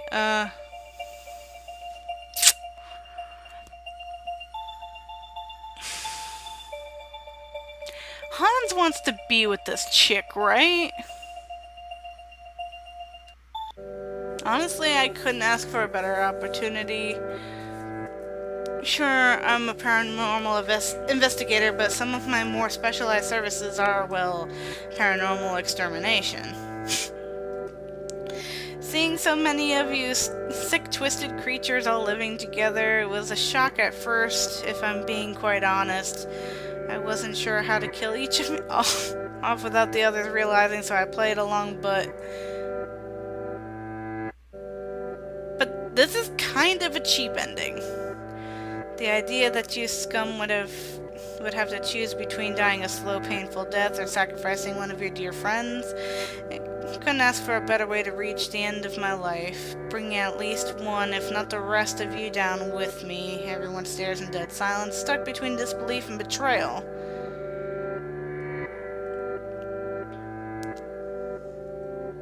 You know, from the moment that I met you, I could sense the darkness spilling out from your heart.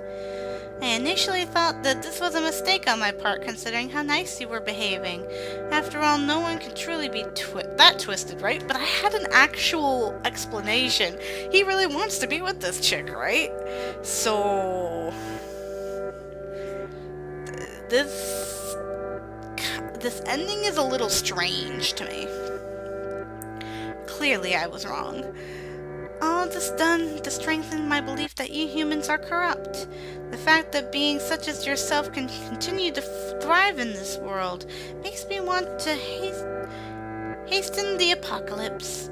But, Don't worry, TF the Almighty. You won't have to wait for the day of judgment. I'll send you to hell straight away. Yay! I get to go to hell. Bad end. Where you belong.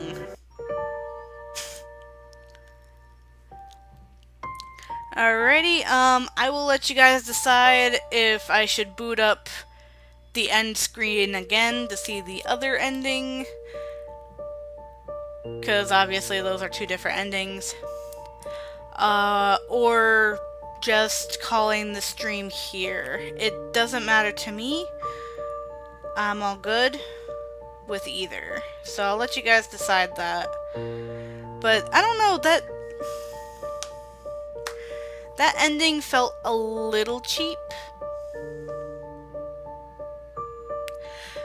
Believe me, I like the characters and I like the story. Want to see the good end? Well, I can only assume it's the good end. Well, let's sacrifice myself. I'll do it. What? Azrael. What? What the fuck? Log. Do what you've got to do. Thank you. Wait. You aren't seriously considering... You try to respond or say any form of last words, but your body goes slack. The only thing you are aware of is the agonizing pure silence. All sense of direction time are lost, and you can even feel your sense of self fading away.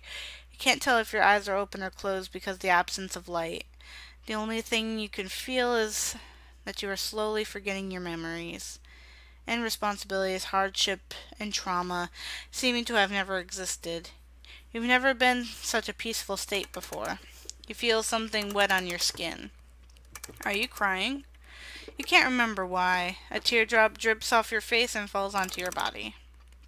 Water. Dripping. It seems like that happened to you recently. Recently?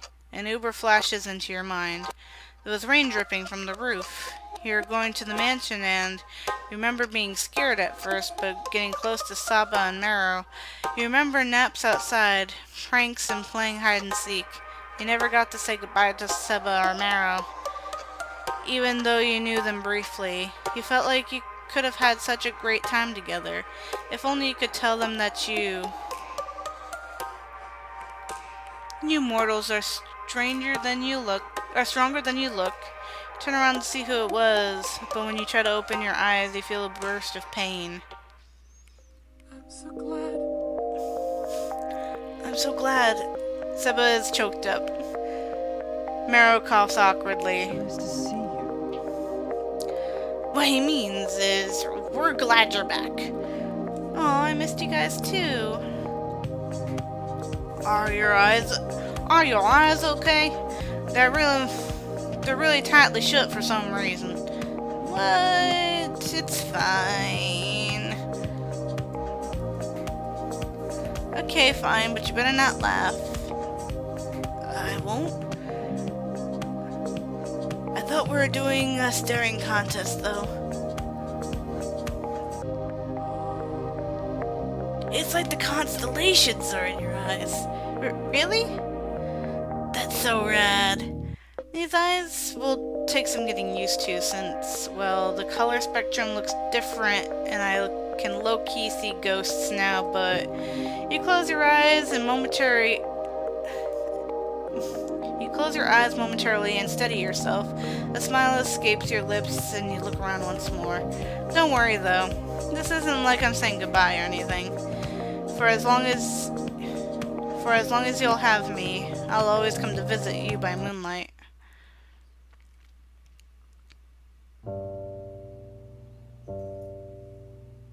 Okie doke. And apparently there's other branches to see, like, you know, going with Myrrh, going with Iris. So I'll probably have to watch that at some point, though I probably won't do that tonight. But yeah, I enjoyed it for the most part. I felt like the bad ending was kind of cheap.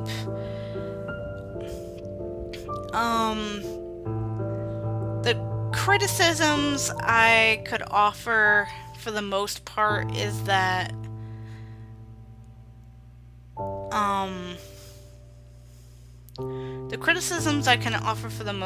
is that there should be a little bit more to the investigation.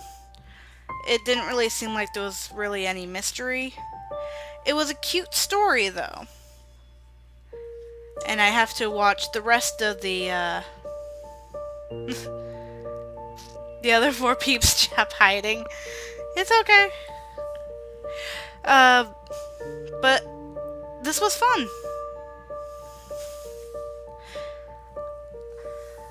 Let's see if there's a gallery. Oh, there's some images locked.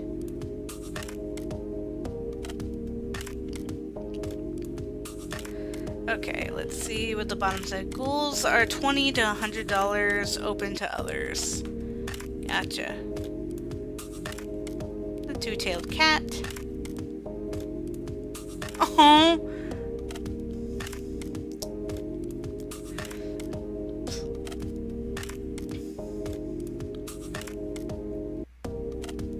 Okay.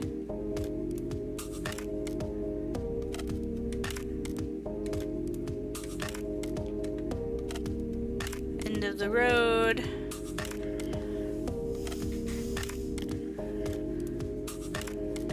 I really like the, oh, trash. Yeah, no, trash only. Okay. Oh, there's a little skull right there. I really like what they did with the backdrops.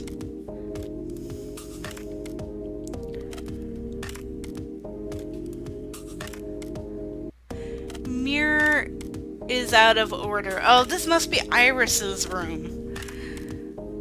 Though we didn't get to see Iris's room. Don't know whose room this is. I feel like I should be unlocked.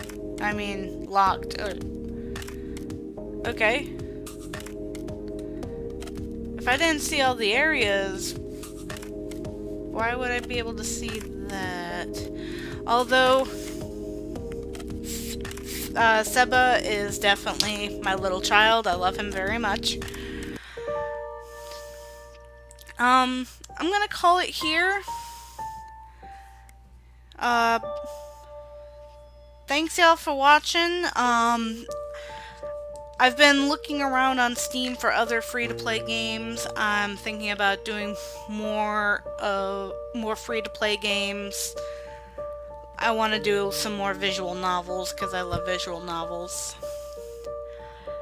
I know that I want to do my own version of Emily is Online because I see that's also free to play. I know that people probably have already seen it or played it, but I've only seen a little bit. I know that Markiplier played it, but I didn't see it all the way through. I saw bits and pieces. But I want to play it too. I know that Emily is Online. It also has a sequel, and that's $9.99. I may wait for it to go on sale. I'm gonna watch it for a little bit. TF Would you like a tomato in these trying times? I would love a tomato, actually. Tomatoes are delicious. A little bit of salt, awesome. But, I mean, I may do another stream tomorrow night. We'll see how it goes. If not, like, count on one this weekend. I'm trying to get myself online a lot more than just doing drawing or RPG Maker. If I do another RPG Maker stream, it's probably going to be on Picardo, and I will put that link in the Discord.